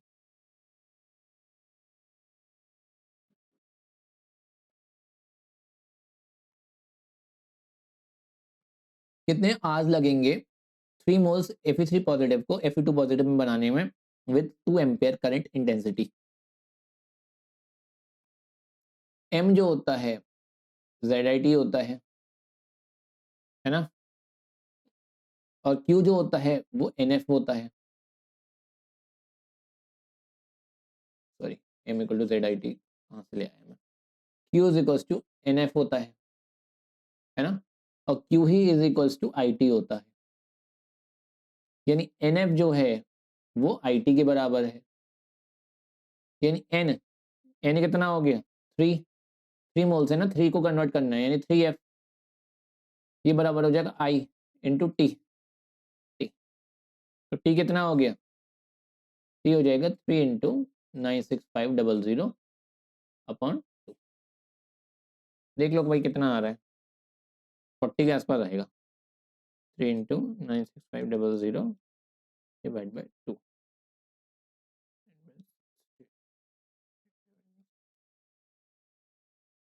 जो भी आंसर आएगा अगर हम इसे आवर्स में निकालना है तो डिवाइड बाय 3600 कर देंगे तो ये आ जाएगा 40.208। ठीक है, ये जो है वो आंसर सेकंड्स में आएगा, तो इंटू 3600 कर देंगे ताकि हमें आंसर आवर्स में मिल जाए ना, 60 इंटू 60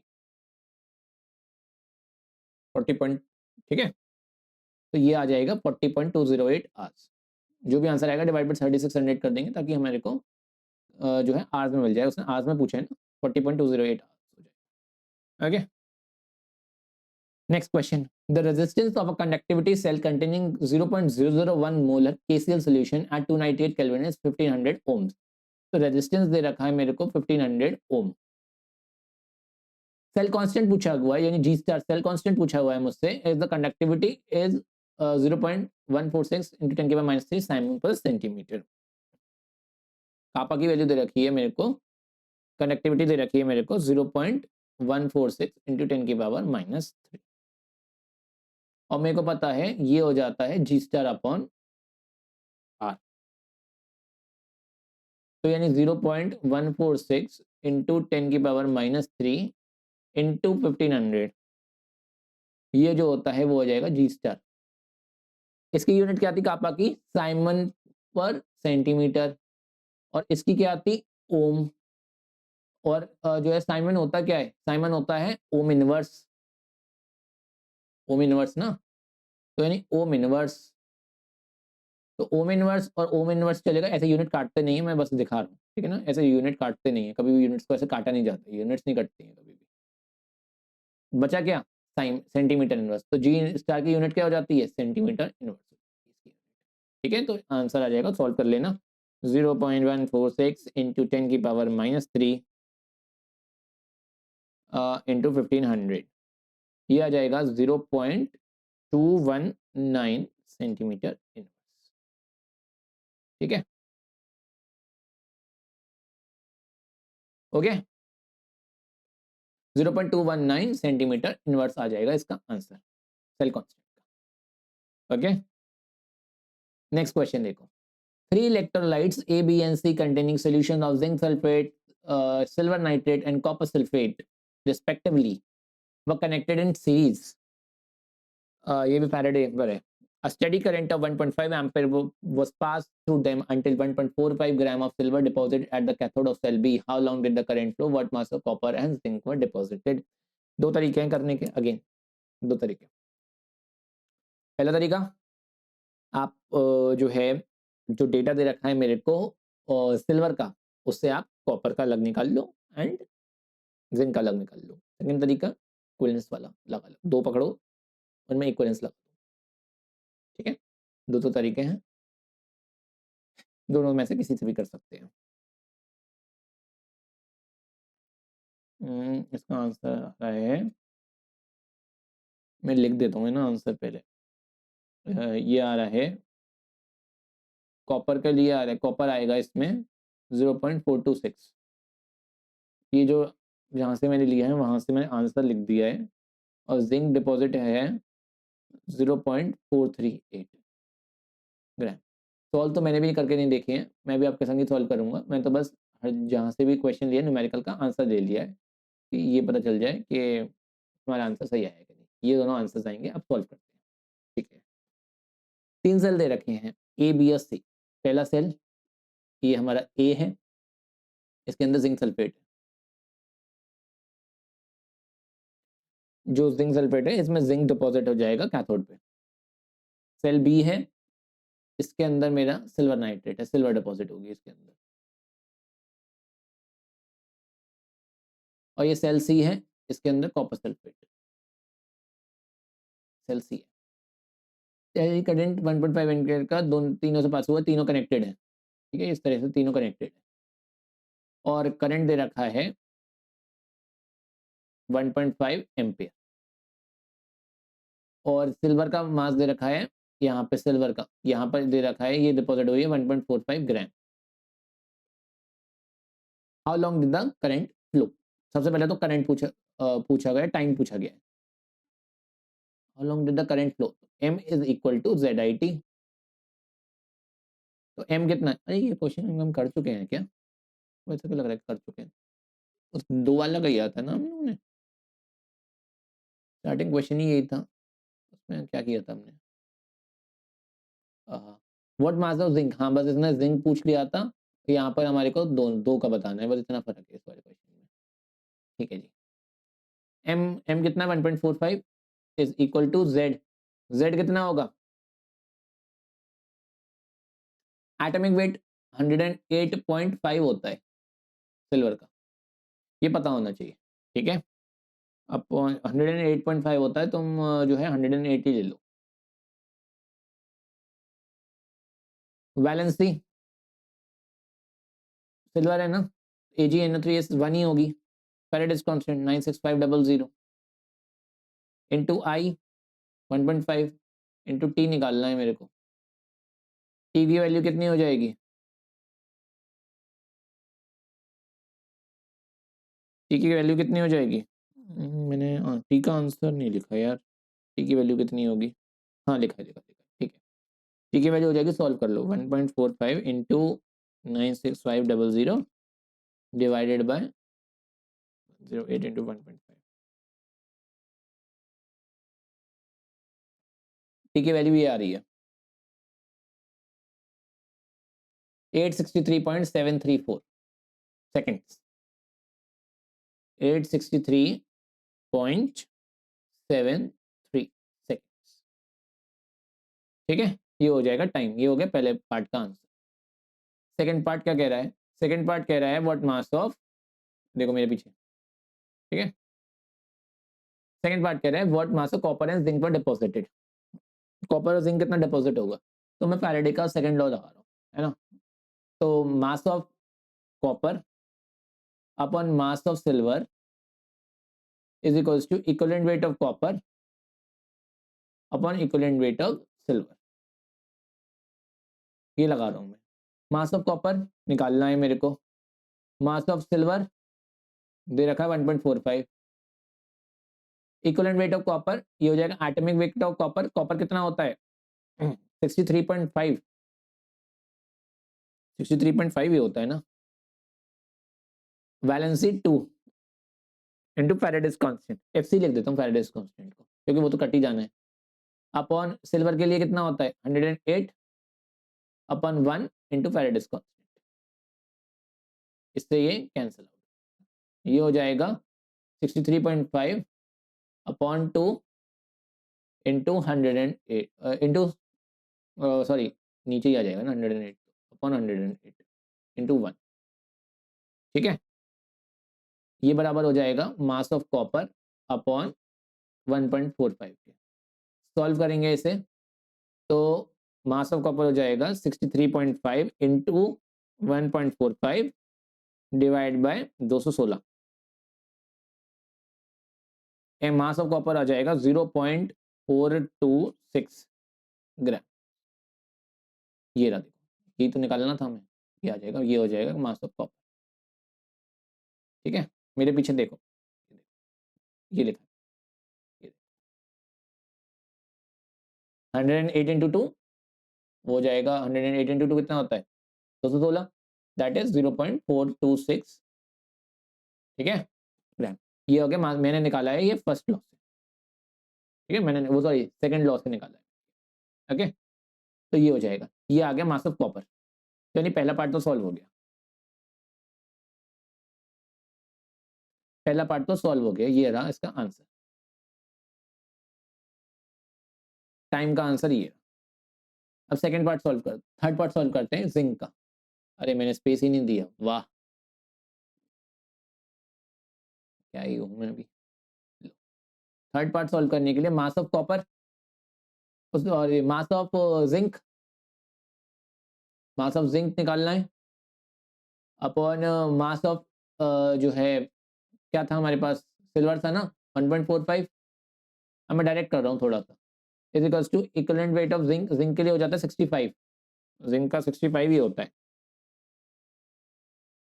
65.3 ग्राम, मैं 65 ले लेता हूँ क्योंकि इतना कोई प्रिसाइज नहीं आता ना, अपॉन 2, 2 इंटू फैराडेज कॉन्स्टेंट, और इसका हो जाएगा 2 FC, और हमारे पास क्या है सिल्वर, सिल्वर के लिए हो जाएगा 108 अपॉन 1 FC, तो FC से FC कट जाएगा, ठीक है।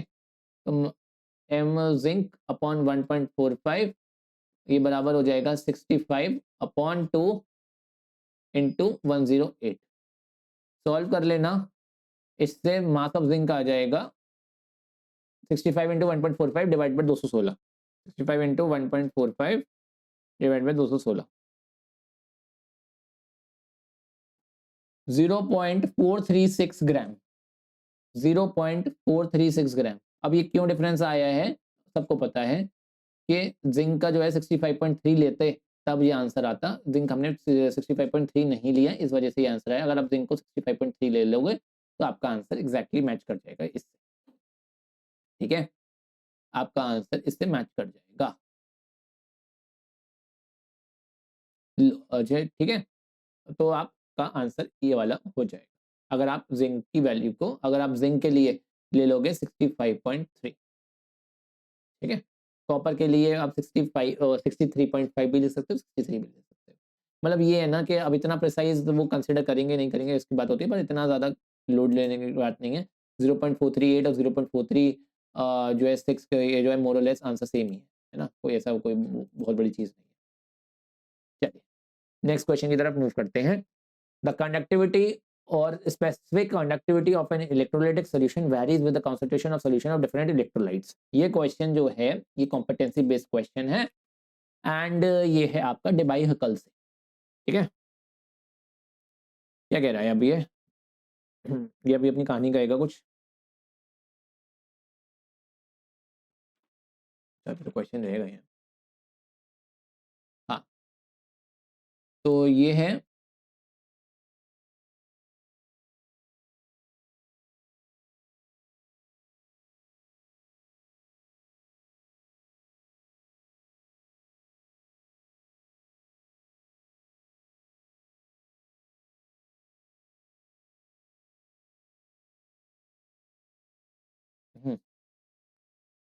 तो कंडक्टिविटी ऑफ स्पेसिफिक कंडक्टिविटी जो होती है वो वेरी करती है कॉन्सेंट्रेशन के संग। तो मेरे को पता है कि इसकी जो है वेरिएशन हो जाता है इसके साथ, इससे ये होती है हमारी डेबाई हकल ओनसागर इक्वेशन। क्या होती है, डेबाई हकल ओनसागर इक्वेशन। डेबाई हकल जो कि हमारी स्ट्रॉन्ग इलेक्ट्रोलाइट और वीक इलेक्ट्रोलाइट के बारे में कमेंट करती है। स्ट्रॉन्ग इलेक्ट्रोलाइट के लिए हम लोग जो है एक्सट्रापोलेट करके इस तरीके से लिमिटिंग वैल्यू को निकाल देते हैं, लेकिन हम लोग वीक इलेक्ट्रोलाइट की नहीं निकाल पाते क्योंकि ग्राफ पैरेलल हो जाता है, ठीक है। डेबाई हकल ओनसागर इक्वेशन। अच्छा उसके बाद वो क्या बोल रहा है, इसलिए हम लोग जो है वीक इलेक्ट्रोलाइट्स के लिए मदद लेते हैं कोलट्रॉस लॉ की, है ना, ऑलरेडी बताई हुई है ये वाली बात, इंपॉर्टेंट है ये सब चीजें।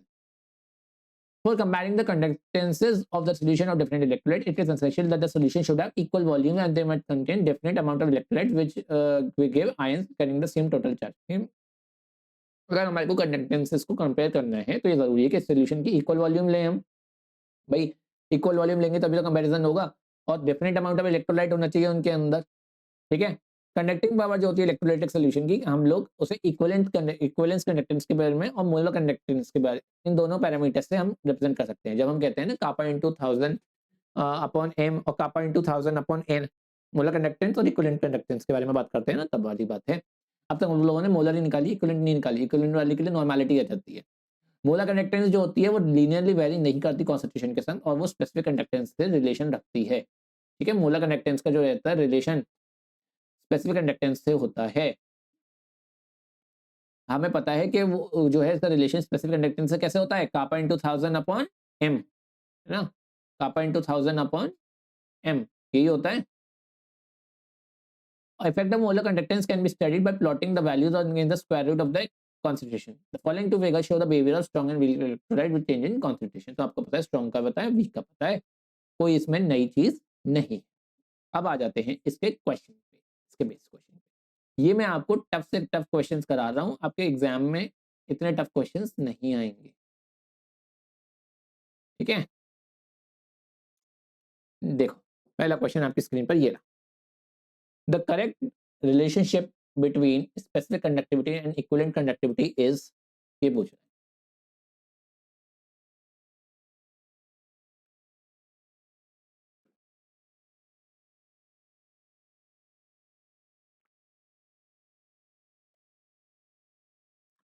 पांचों क्वेश्चन सॉल्व कर लो, देन हम डिस्कस करते हैं।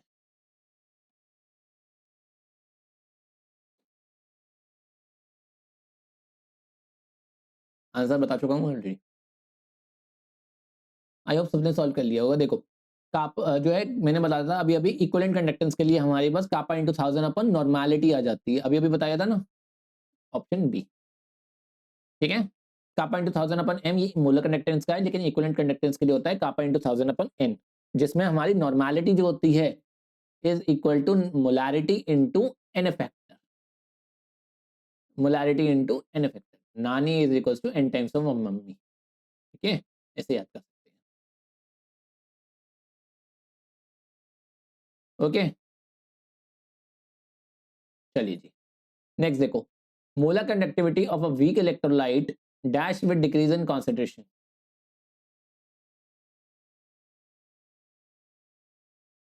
अगर वीक इलेक्ट्रोलाइट है तो इसकी जो होती है कॉन्सेंट्रेशन डिक्रीज करने से इसकी जो है कंडक्टिविटी पर क्या फर्क पड़ता है, ये पूछा है क्वेश्चन में, क्वेश्चन ही गायब हो गया, आ गया। क्या होता है भाई, ग्राफ देखो, जैसे जैसे कॉन्सेंट्रेशन डिक्रीज करते हैं वैसे वैसे क्या हो रहा है, वीक इलेक्ट्रोलाइट के लिए मोलर कंडक्टिविटी बढ़ रही है, इंक्रीजेस, इंक्रीजेस। कोलरॉड्स लॉ का एक्सप्रेशन BaCl2 के लिए क्या होगा, तो मैंने अभी CH3COH के लिए बताया था कि CH3COH का होता है CH3CO negative plus H positive, ions का टोटल सम। तो यानी बेरियम क्लोराइड के लिए क्या होगा, बेरियम पॉजिटिव 2 पॉजिटिव और 2 टाइम्स ऑफ Cl नेगेटिव, ये हो जाएगा। बेरियम और Cl जो है 2 नेगेटिव, तो Cl का हो ही नहीं सकता, तो इम्पॉसिबल है। बेरियम पॉजिटिव हो नहीं सकता, बेरियम तो 2 पॉजिटिव होता है, इम्पॉसिबल है। 2 टाइम्स ऑफ बेरियम पॉजिटिव थोड़ी होगा, बेरियम 2 थोड़ी है, क्लोरीन 2 है, ये भी नहीं हो सकता। तो ये तीनों ही मोस्ट स्टूपिड ऑप्शंस थे, MSO थे। आंसर हो जाएगा ए, बेरियम क्लोराइड का हो जाएगा बेरियम पॉजिटिव और बेरियम 2 पॉजिटिव और 2 times of lambda naught Cl negative. ये याद रखना, हमेशा हम इस तरीके से रिप्रेजेंट करते हैं, ठीक है। बल्कि मेरे को तो यहाँ पर भी ऐसे रिप्रेजेंट करना चाहिए था, मैंने गलत किया है ऐसे रिप्रेजेंट करके यहाँ पे, ठीक है। यहाँ पर भी लैम्डा H प्लस और लैम्डा से रिप्रेजेंट कर लेना चाहिए था। करेक्ट डी बाई हकल ऑनसाई का इक्वेशन क्या है, करेक्ट क्या है, लैम्डा इज जो है del is to del naught minus A root C, ठीक है, ये हो जाती है, ये मोलर कंडक्टिविटी जो है वो जो है नॉट माइनस ए रूट सी या बी रूट सी रूट से कुछ भी देख सकते हैं। ए का स्क्वायर नहीं होता, प्लस में जो है ये अंडर रूट में होती है, तो ये ऑप्शन तो हो नहीं सकता था, मल्टीप्लिकेशन में नहीं होती, वरना हमारा ग्राफ कैसे बनता, y equal to M X plus C का ग्राफ बनाना है ना, y is equal to M X plus C की इक्वेशन है ये, y क्या हो जाएगा, ये हमारा इंटरसेप्ट क्या हो जाएगा, इंटरसेप्ट क्या हो जाएगा लैम्डा नॉट, या और हमारा आ, जो है एक्स एक्सिस में क्या हो जाएगा कॉन्सेंट्रेशन का स्क्वायर रूट, और हमारा स्लोप क्या हो जाएगा माइनस से, ये स्लोप से क्या मिल रहा है मेरे को, माइनस से मिल रहा है, मतलब स्लोप क्या से क्या मिल रहा है, ए मिल रही, ए की वैल्यू मिल रही है, ठीक है, okay. Unit of conductance can not be expressed in, conductance की यूनिट जो होती है, कंडक्टेंस होती क्या है, कंडक्टेंस होती है साइमन में रिप्रेजेंट होती है, साइमन को हम लोग ओम इनवर्स भी कह देते हैं, ओम इनवर्स को हम ये भी कह देते हैं, मोह भी कह देते, ऐसे भी कह देते हैं। तो कौन सी यूनिट नहीं होती है, ओम इनवर्स होती है, साइमन होती है, वो होती है ओम, ओम पर मीटर नहीं होती, ठीक है। अच्छा क्वेश्चन था ना, इंटरेस्टिंग सा था, जब नहीं था इंटरेस्टिंग सा था, तो ये हो जाएगा BBAAD। नेक्स्ट देखो, अब दो तीन क्वेश्चन और रह गए। One half in the voltaic cell is constructed from a silver wire dipped in silver nitrate solution of unknown concentration. The other half consists of a zinc electrode in 0.1 molar solution of zinc nitrate. A voltage of 1.48 volt is measured for this cell. Use the information to calculate the concentration of silver ions in the solution. ये question बिल्कुल ही वाहियात question, lollipop question, वाहियात question, just language देखा के डराने की कोशिश करी गई है। ठीक है, ये पंचायत की सीरीज में क्या बोलता है, देख रहा है विनोद कैसे अंग्रेजी बोल के घुमाया जा रहा है, इस टाइप का कुछ बोलता है ना, तो वही वाली चीज, ये लैंग्वेज देके जो है घुमाया जा रहा है और कुछ भी नहीं है। सिंपल सी इलेक्ट्रोलिसिस है जिसमें हमारे पास जिंक नाइट्रेट है, वो सॉरी सिंपल सी हमारे पास इलेक्ट्रोकेमिकल सेल है जिसमें जिंक नाइट्रेट है और मेरे पास सिल्वर जो है नाइट्रेट है, ये ठीक है, ये मेरे पास जिंक और सिल्वर है। जिंक जो है -0.763 वोल्ट है, सिल्वर जो है +0.8 है। अगर किसी को इलेक्ट्रोकेमिकल सीरीज नहीं पता हो तो इस डेटा के थ्रू मैं बता सकता हूँ। मैंने क्या कहा था, जितना ज्यादा देखो Zn2 पॉजिटिव आगे लिखा है, Zn बाद में लिखा है, तो यानी ये रिडक्शन पोटेंशियल दे रखी है मेरे को। अगर हमारे को जो है आयन बाद में पहले दे रखा हो और जो है मेटल बाद में दे रखा हो तो इसका मतलब है रिडक्शन पोटेंशियल दे रखी है मेरे को। अगर मेरे को रिडक्शन पोटेंशियल दे रखी है तो इसका मतलब क्या है, जितनी ज्यादा रिडक्शन पोटेंशियल छोटी उतना ज्यादा वो ऑक्सीडेशन करेगा, उतना ज्यादा वो एनोड पर जाएगा, यानी एनोड एक हाफ सेल ये है, एनोड है ये जो है जिंक, जिंक एनोड हो गया तो जिंक ऑक्सीडेशन करेगा, Zn दे देगा Zn2 positive plus 2 electron, silver दे देगा Ag positive plus electron 2 electron, 2 8 times of Ag positive plus 2 electron gives 2 Ag।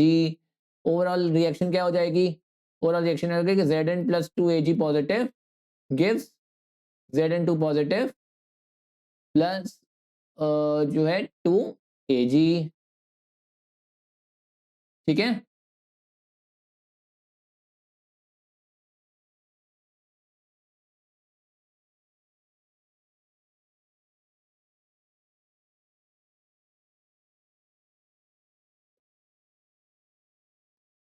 तो इसमें हमारा क्या कहते हैं, ई नॉट ऑफ सेल कितना हो जाएगा, E not of cathode minus E not of anode. E not of cathode कितना है, अब कैथोड क्या रहा, जब वो एनोड हो गया तो ये कैथोड हो गया, कैथोड कितना है 0.8 माइनस माइनस टाइम्स ऑफ 0.763, ये सॉल्व कर लेना, आ जाएगा ये 0.8 प्लस 0.763 1.563 1.563 वोल्ट। ठीक है, ये आ गया।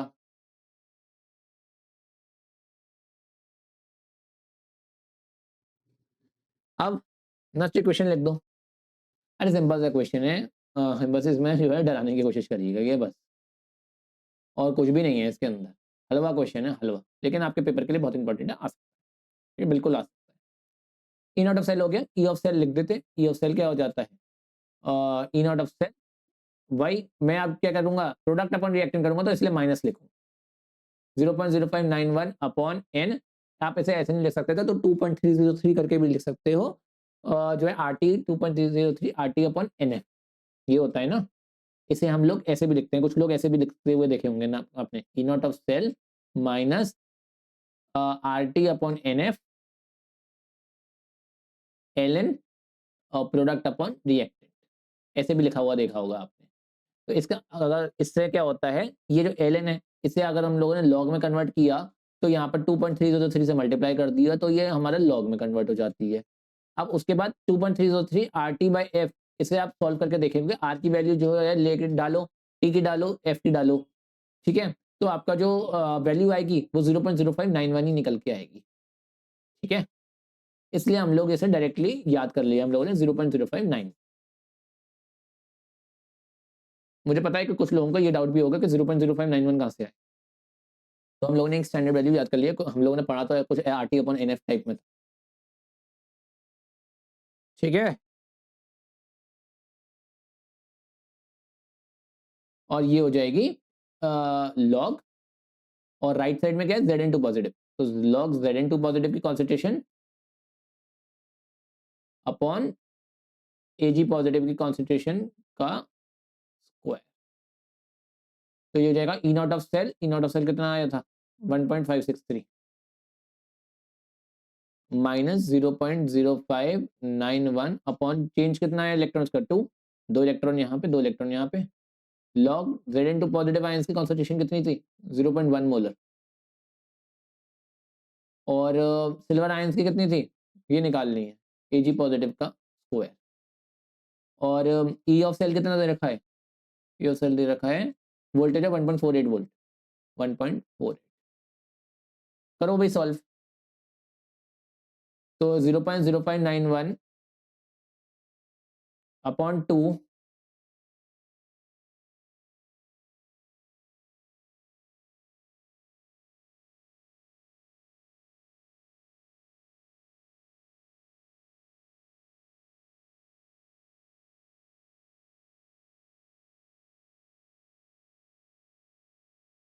ये बराबर हो जाएगा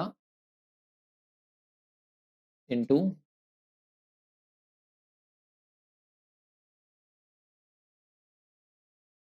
लॉग 0.1 अपॉन Ag पॉजिटिव का स्क्वायर।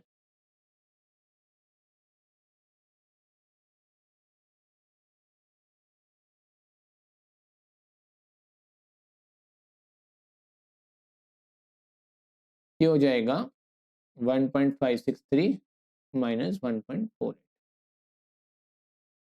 ये आ जाएगा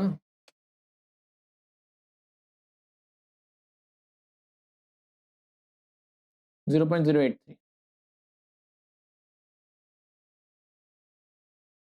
है ना, और ये से डिवाइड करेंगे तो ये जाएगा 0.0295, 0.029 0.02955 0.0591 अपॉन 2 करते हैं तो 0.02955 लॉग 0.1 अपॉन Ag पॉजिटिव का स्क्वायर, ये बराबर हो जाएगा 0.083 के अपॉन 0.02955 हो जाएगा अगर हम लोग इसे यहाँ से यहाँ ले जाएंगे। मेरे पीछे देख नहीं रहा होगा, देखो ये वाला अगर हम ये वाले को नीचे ले गए तो इस तरीके से हो जाएगा।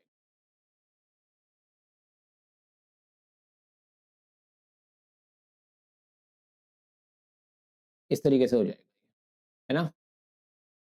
मेरे पर एक स्पेस की थोड़ी इश्यूज है, मैंने ध्यान नहीं दिया कि क्वेश्चन बड़ा हो जाएगा, तो इसे सॉल्व करके आ रहा है 0.083 डिवाइडेड 0.02955 2.808 2.808 और एंटी लॉग लेंगे अगर इसका तो 0.1 अपॉन Ag पॉजिटिव का स्क्वायर, ये हो जाएगा एंटी लॉग ले लेंगे इसका हम, anti log of 2.808। Anti log लेना आता ही होगा सब लोगों को, जिसको नहीं आता मैं उसे बता देता हूँ किस तरीके से एंटी लॉग लिया जाता है। शिफ्ट शिफ्ट दबाने के बाद लॉग दबा दो तो इससे एंटी लॉग आ जाता है, ठीक है।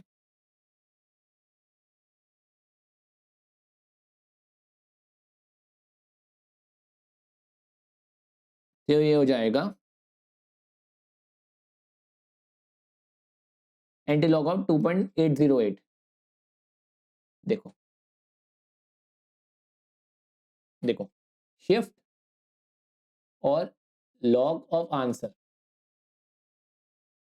देख रहे हो आंसर आ गया एंटी लॉग का 643.87,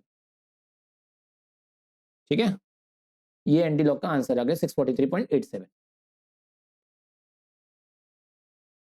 643.87, है ना। तो यहाँ से मैं फिर यहाँ कर देता हूँ क्योंकि मेरे पास स्पेस कम है ना। मैंने इसके पीछे कोई पेज ऐड नहीं करा, बाद में तो पेज है लेकिन इसके पीछे कोई पेज नहीं है ना। तो 0.1 अपॉन Ag पॉजिटिव की कॉन्सेंट्रेशन का स्क्वायर, ये बराबर हो जाएगा 643.87 के। तो Ag पॉजिटिव की कॉन्सेंट्रेशन का स्क्वायर हो जाएगा, की कॉन्सेंट्रेशन का स्क्वायर हो जाएगा 0.1 divided by answer, 0.1 divided by 643.87। तो मैं ये कैलकुलेटर में करके दिखा देता हूँ। ये हो जाएगा 0.1 divided by answer, 0.1 divided by answer, 0.1 divided by answer, और ये आ रहा है 1.55 इंटू 10 की पावर -4। ये Ag पॉजिटिव आयंस की का स्क्वायर है, हमारे को स्क्वायर रूट करना है। चलो तो मैं कर लेता हूँ under root of answer, under root of answer कर देता हूँ मैं, ठीक है। आ गया 0.0124, ठीक है। देखो 0.01246, ठीक है। तो ये हो जाएगा 0.0124,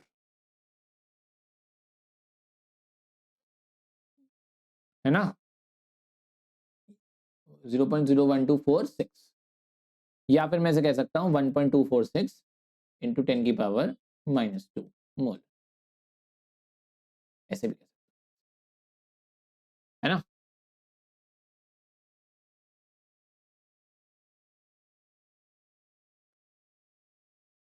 ठीक है, आई होप इतनी बात क्लियर हो गई होगी। इजी क्वेश्चन, लेकिन बस थोड़ी सी टेक्निकल टर्म, तो सीबीएसई में थोड़ी वैल्यूज आसान आती हैं क्योंकि वहाँ पे जो है कैलकुलेटर का सिस्टम है ना। लेकिन क्वेश्चन जो है वो कहीं का भी हो सकता है, या फिर वहाँ पे सीबीएसई में लॉक टेबल देखनी पड़ती है ना।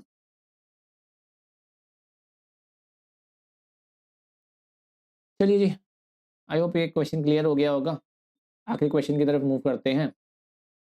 अच्छा नहीं, आखिरी नहीं, अभी तो और भी हैं। नेक्स्ट क्वेश्चन देखो, इजी क्वेश्चन है, बस एक क्वेश्चन टाइप की वजह से करा दिया मैंने, क्योंकि एक टाइप जो है ना ये बनी रहे, है ना, इसी वजह से करा दिया मैंने। इजी क्वेश्चन है वैसे तो। डायमीटर दे रखा है, तो डायमीटर से रेडियस आ जाएगी, रेडियस हो जाएगी 1/2 सेंटीमीटर, ठीक है।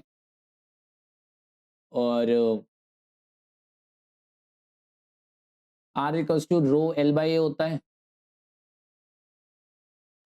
रेजिस्टेंस कितना दे रखा है मेरे को, 5.55 इंटू 10 की पावर 3 ओम।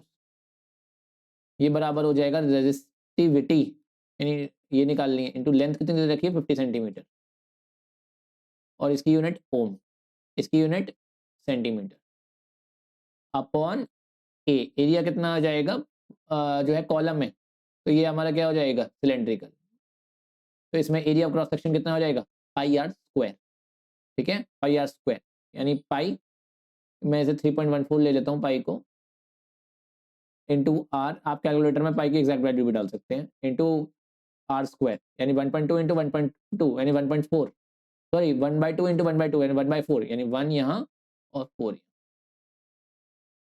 ठीक है। और ये एरिया की यूनिट क्या हो जाएगी सेंटीमीटर स्क्वायर, सेंटीमीटर और सेंटीमीटर स्क्वायर चले गए, तो रेजिस्टिविटी कितनी हो जाएगी साइमन, ओ सॉरी ओम सेंटीमीटर में, ठीक है।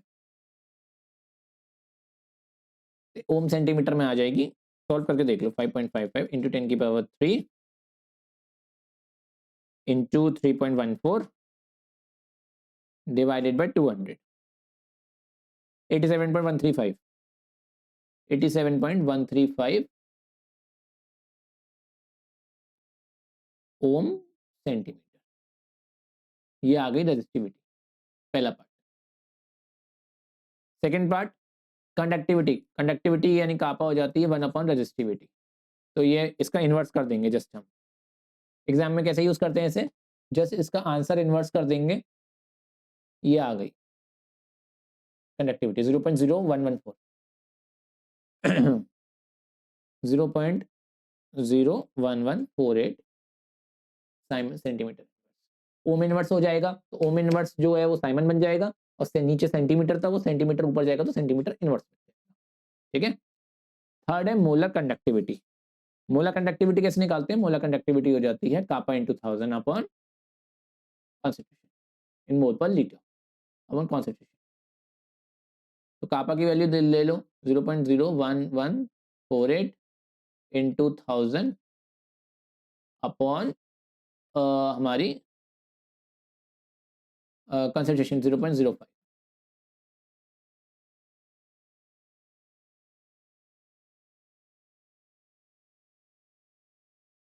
229.52 एग्जैक्ट आंसर ये आ रहा है 229.52। आपका अगर 229.52 के आसपास है तो आपका आंसर सही माना जाएगा, ठीक है। तो इसका आंसर आ रहा है 229.52 साइमन सेंटीमीटर स्क्वायर पर मोल, ठीक है। अगर 229.6 भी लिखोगे तो भी ठीक माना जाएगा, लेकिन जब एग्जैक्ट आ रहा है, जब आपको कैलकुलेटर से रखा है, तो आप वो एक्सपेक्ट करते हैं कि आप जो है एग्जैक्ट आंसर लिखो। अगर जो है सीबीएसई वाले होते तो उनका चल जाता है, लेकिन आप लोगों के में हो सकता है नंबर काट दें, ठीक है। चलिए जी, सही है। नेक्स्ट मूव करते हैं नेक्स्ट क्वेश्चन। अच्छा, इसका यूनिट पता है ना कि इसकी जो 1000 है, इसके लिए भी ऐसे इक्वल करने के लिए हम 1000 के लिए भी यूनिट यूज करते हैं। चलो छोड़ो वो वाली बात। लास्ट क्वेश्चन, 291 केल्विन टेम्परेचर दे रखा है और मेरे को इनफाइनाइट डिल्यूशन पर जो है मोलर कंडक्टिविटी NH4Cl की दे रखी है, NaOH की दे रखी है और NaCl की दे रखी है। मेरे को NH4OH की निकालनी है। क्या करूंगा? NH4OH की क्या हो जाएगी?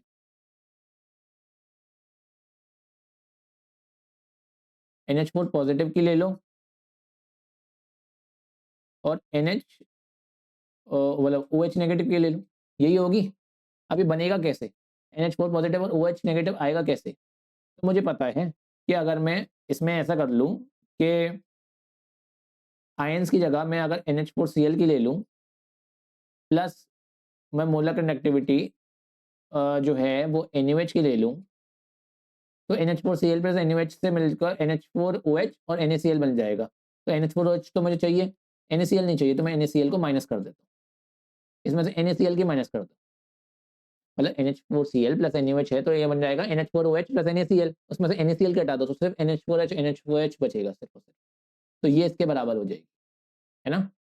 तो ये हो जाएगा NH4Cl की कितनी है 129.8 प्लस NaOH की कितनी है 217.4 माइनस NaCl की कितनी है 108.9।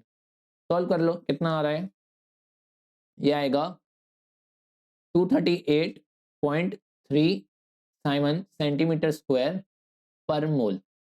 ये आ गई मेरी NH4OH की मोलर कंडक्टिविटी, ठीक है। 129.8 प्लस 217.4 माइनस 108.9 238.3, ठीक है। तो इसकी मोलर कंडक्टिविटी हमारे को NH4OH की मिल गई। मेरे को जो है परसेंटेज डिसोसिएशन यानी मेरे को अल्फा निकालना है, ठीक है। और ये मेरे को कैसी मिली है मोलर कंडक्टिविटी इसकी, कैसी मिली है? ये इनफाइनाइट वाली मिली है, नॉट लगा हुआ है ना, ये इनफाइनाइट वाली मिली है मेरे को। मैंने कहा था नॉट लगा लो या फिर इन्फिनिटी लगा लो, at any concentration upon at infinite dilution, यही होती है अल्फा। क्या हो जाएगा? एट एनी कॉन्सेंट्रेशन दे रखी है मेरे को 9.33 अपॉन इनफाइनाइट डिल्यूशन पर निकाल ली मैंने 238.3। अल्फा की वैल्यू निकाल लो, कितनी आ जाएगी 0.03 के आसपास आएगी। 9.33 डिवाइडेड बाय 238.3 0.0391 आ रही है। अगर मैं ऐसे 100 से मल्टीप्लाई कर दूं तो मेरे को परसेंटेज पता चल जाएगी। परसेंटेज कितनी हो जाएगी? ये हो जाएगी अराउंड 3.91%। तो परसेंटेज डिसोसिएशन कितना था 3.91% था। और मैंने अभी एक और क्वेश्चन और कराया था, उसमें भी 3.91% के अराउंड आया था, पता नहीं किसका था, है ना। तो अब मेरे पास यहाँ से क्या आ गया, मेरे पास आ गई परसेंटेज डिसोसिएशन 3.91%, ठीक है। आप इसे 3.92% भी लिख सकते हो, अगर आगे तक जाओगे तो 3.92 भी कंसिडर कर लिया जाएगा, है ना। अब उसके बाद वो मुझे बोल रहा है कि परसेंटेज डिसोसिएशन कितनी होगी NH4OH के बाद डिसोसिएशन कांस्टेंट। NH4OH जो होता है वो क्या दे देगा NH4 positive plus OH negative. ये हमारा क्या हुआ? ये हमारा हुआ C0 C alpha C minus C alpha के क्या हो जाएगा C square alpha square upon C minus C alpha. इसे नेक्स्ट पेज पर सॉल्व कर देता हूँ, देखो मेरे पीछे देखो, है ना। अब मेरे पास स्पेस है तो ये कितना हो जाएगा C square alpha square upon C 1 minus alpha. इससे ये cancel out, C alpha square upon 1 minus alpha. Alpha की वैल्यू कितनी है? अल्फा है 0.0391, इग्नोर नहीं करेंगे। ये हो जाएगा कॉन्सेंट्रेशन। कॉन्सेंट्रेशन कितनी दे रखी है? कितनी दे रखी है कॉन्सेंट्रेशन?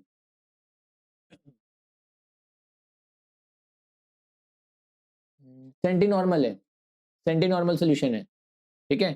सेंटी नॉर्मल सोल्यूशन है, सेंटी मतलब 1/100 यानी 0.01 नॉर्मल है। और तो हमारा NH4OH के लिए n फैक्टर 1 होगा तो नॉर्मलिटी और नॉर्मलिटी दोनों एक ही बराबर हो जाएंगे। सेंटी नॉर्मल यानी 0.01, ठीक है। 0.01 इंटू सेंटी नॉर्मल दे रखा है ना, और मोलैरिटी और नॉर्मलिटी बराबर हो जाएंगी, n फैक्टर 1 है, एक ही में डिसोसिएट कर रहा है। तो 0.01 इंटू अल्फा। अल्फा की वैल्यू कितनी दे रखी है? अल्फा की वैल्यू दे रखी है 0.0391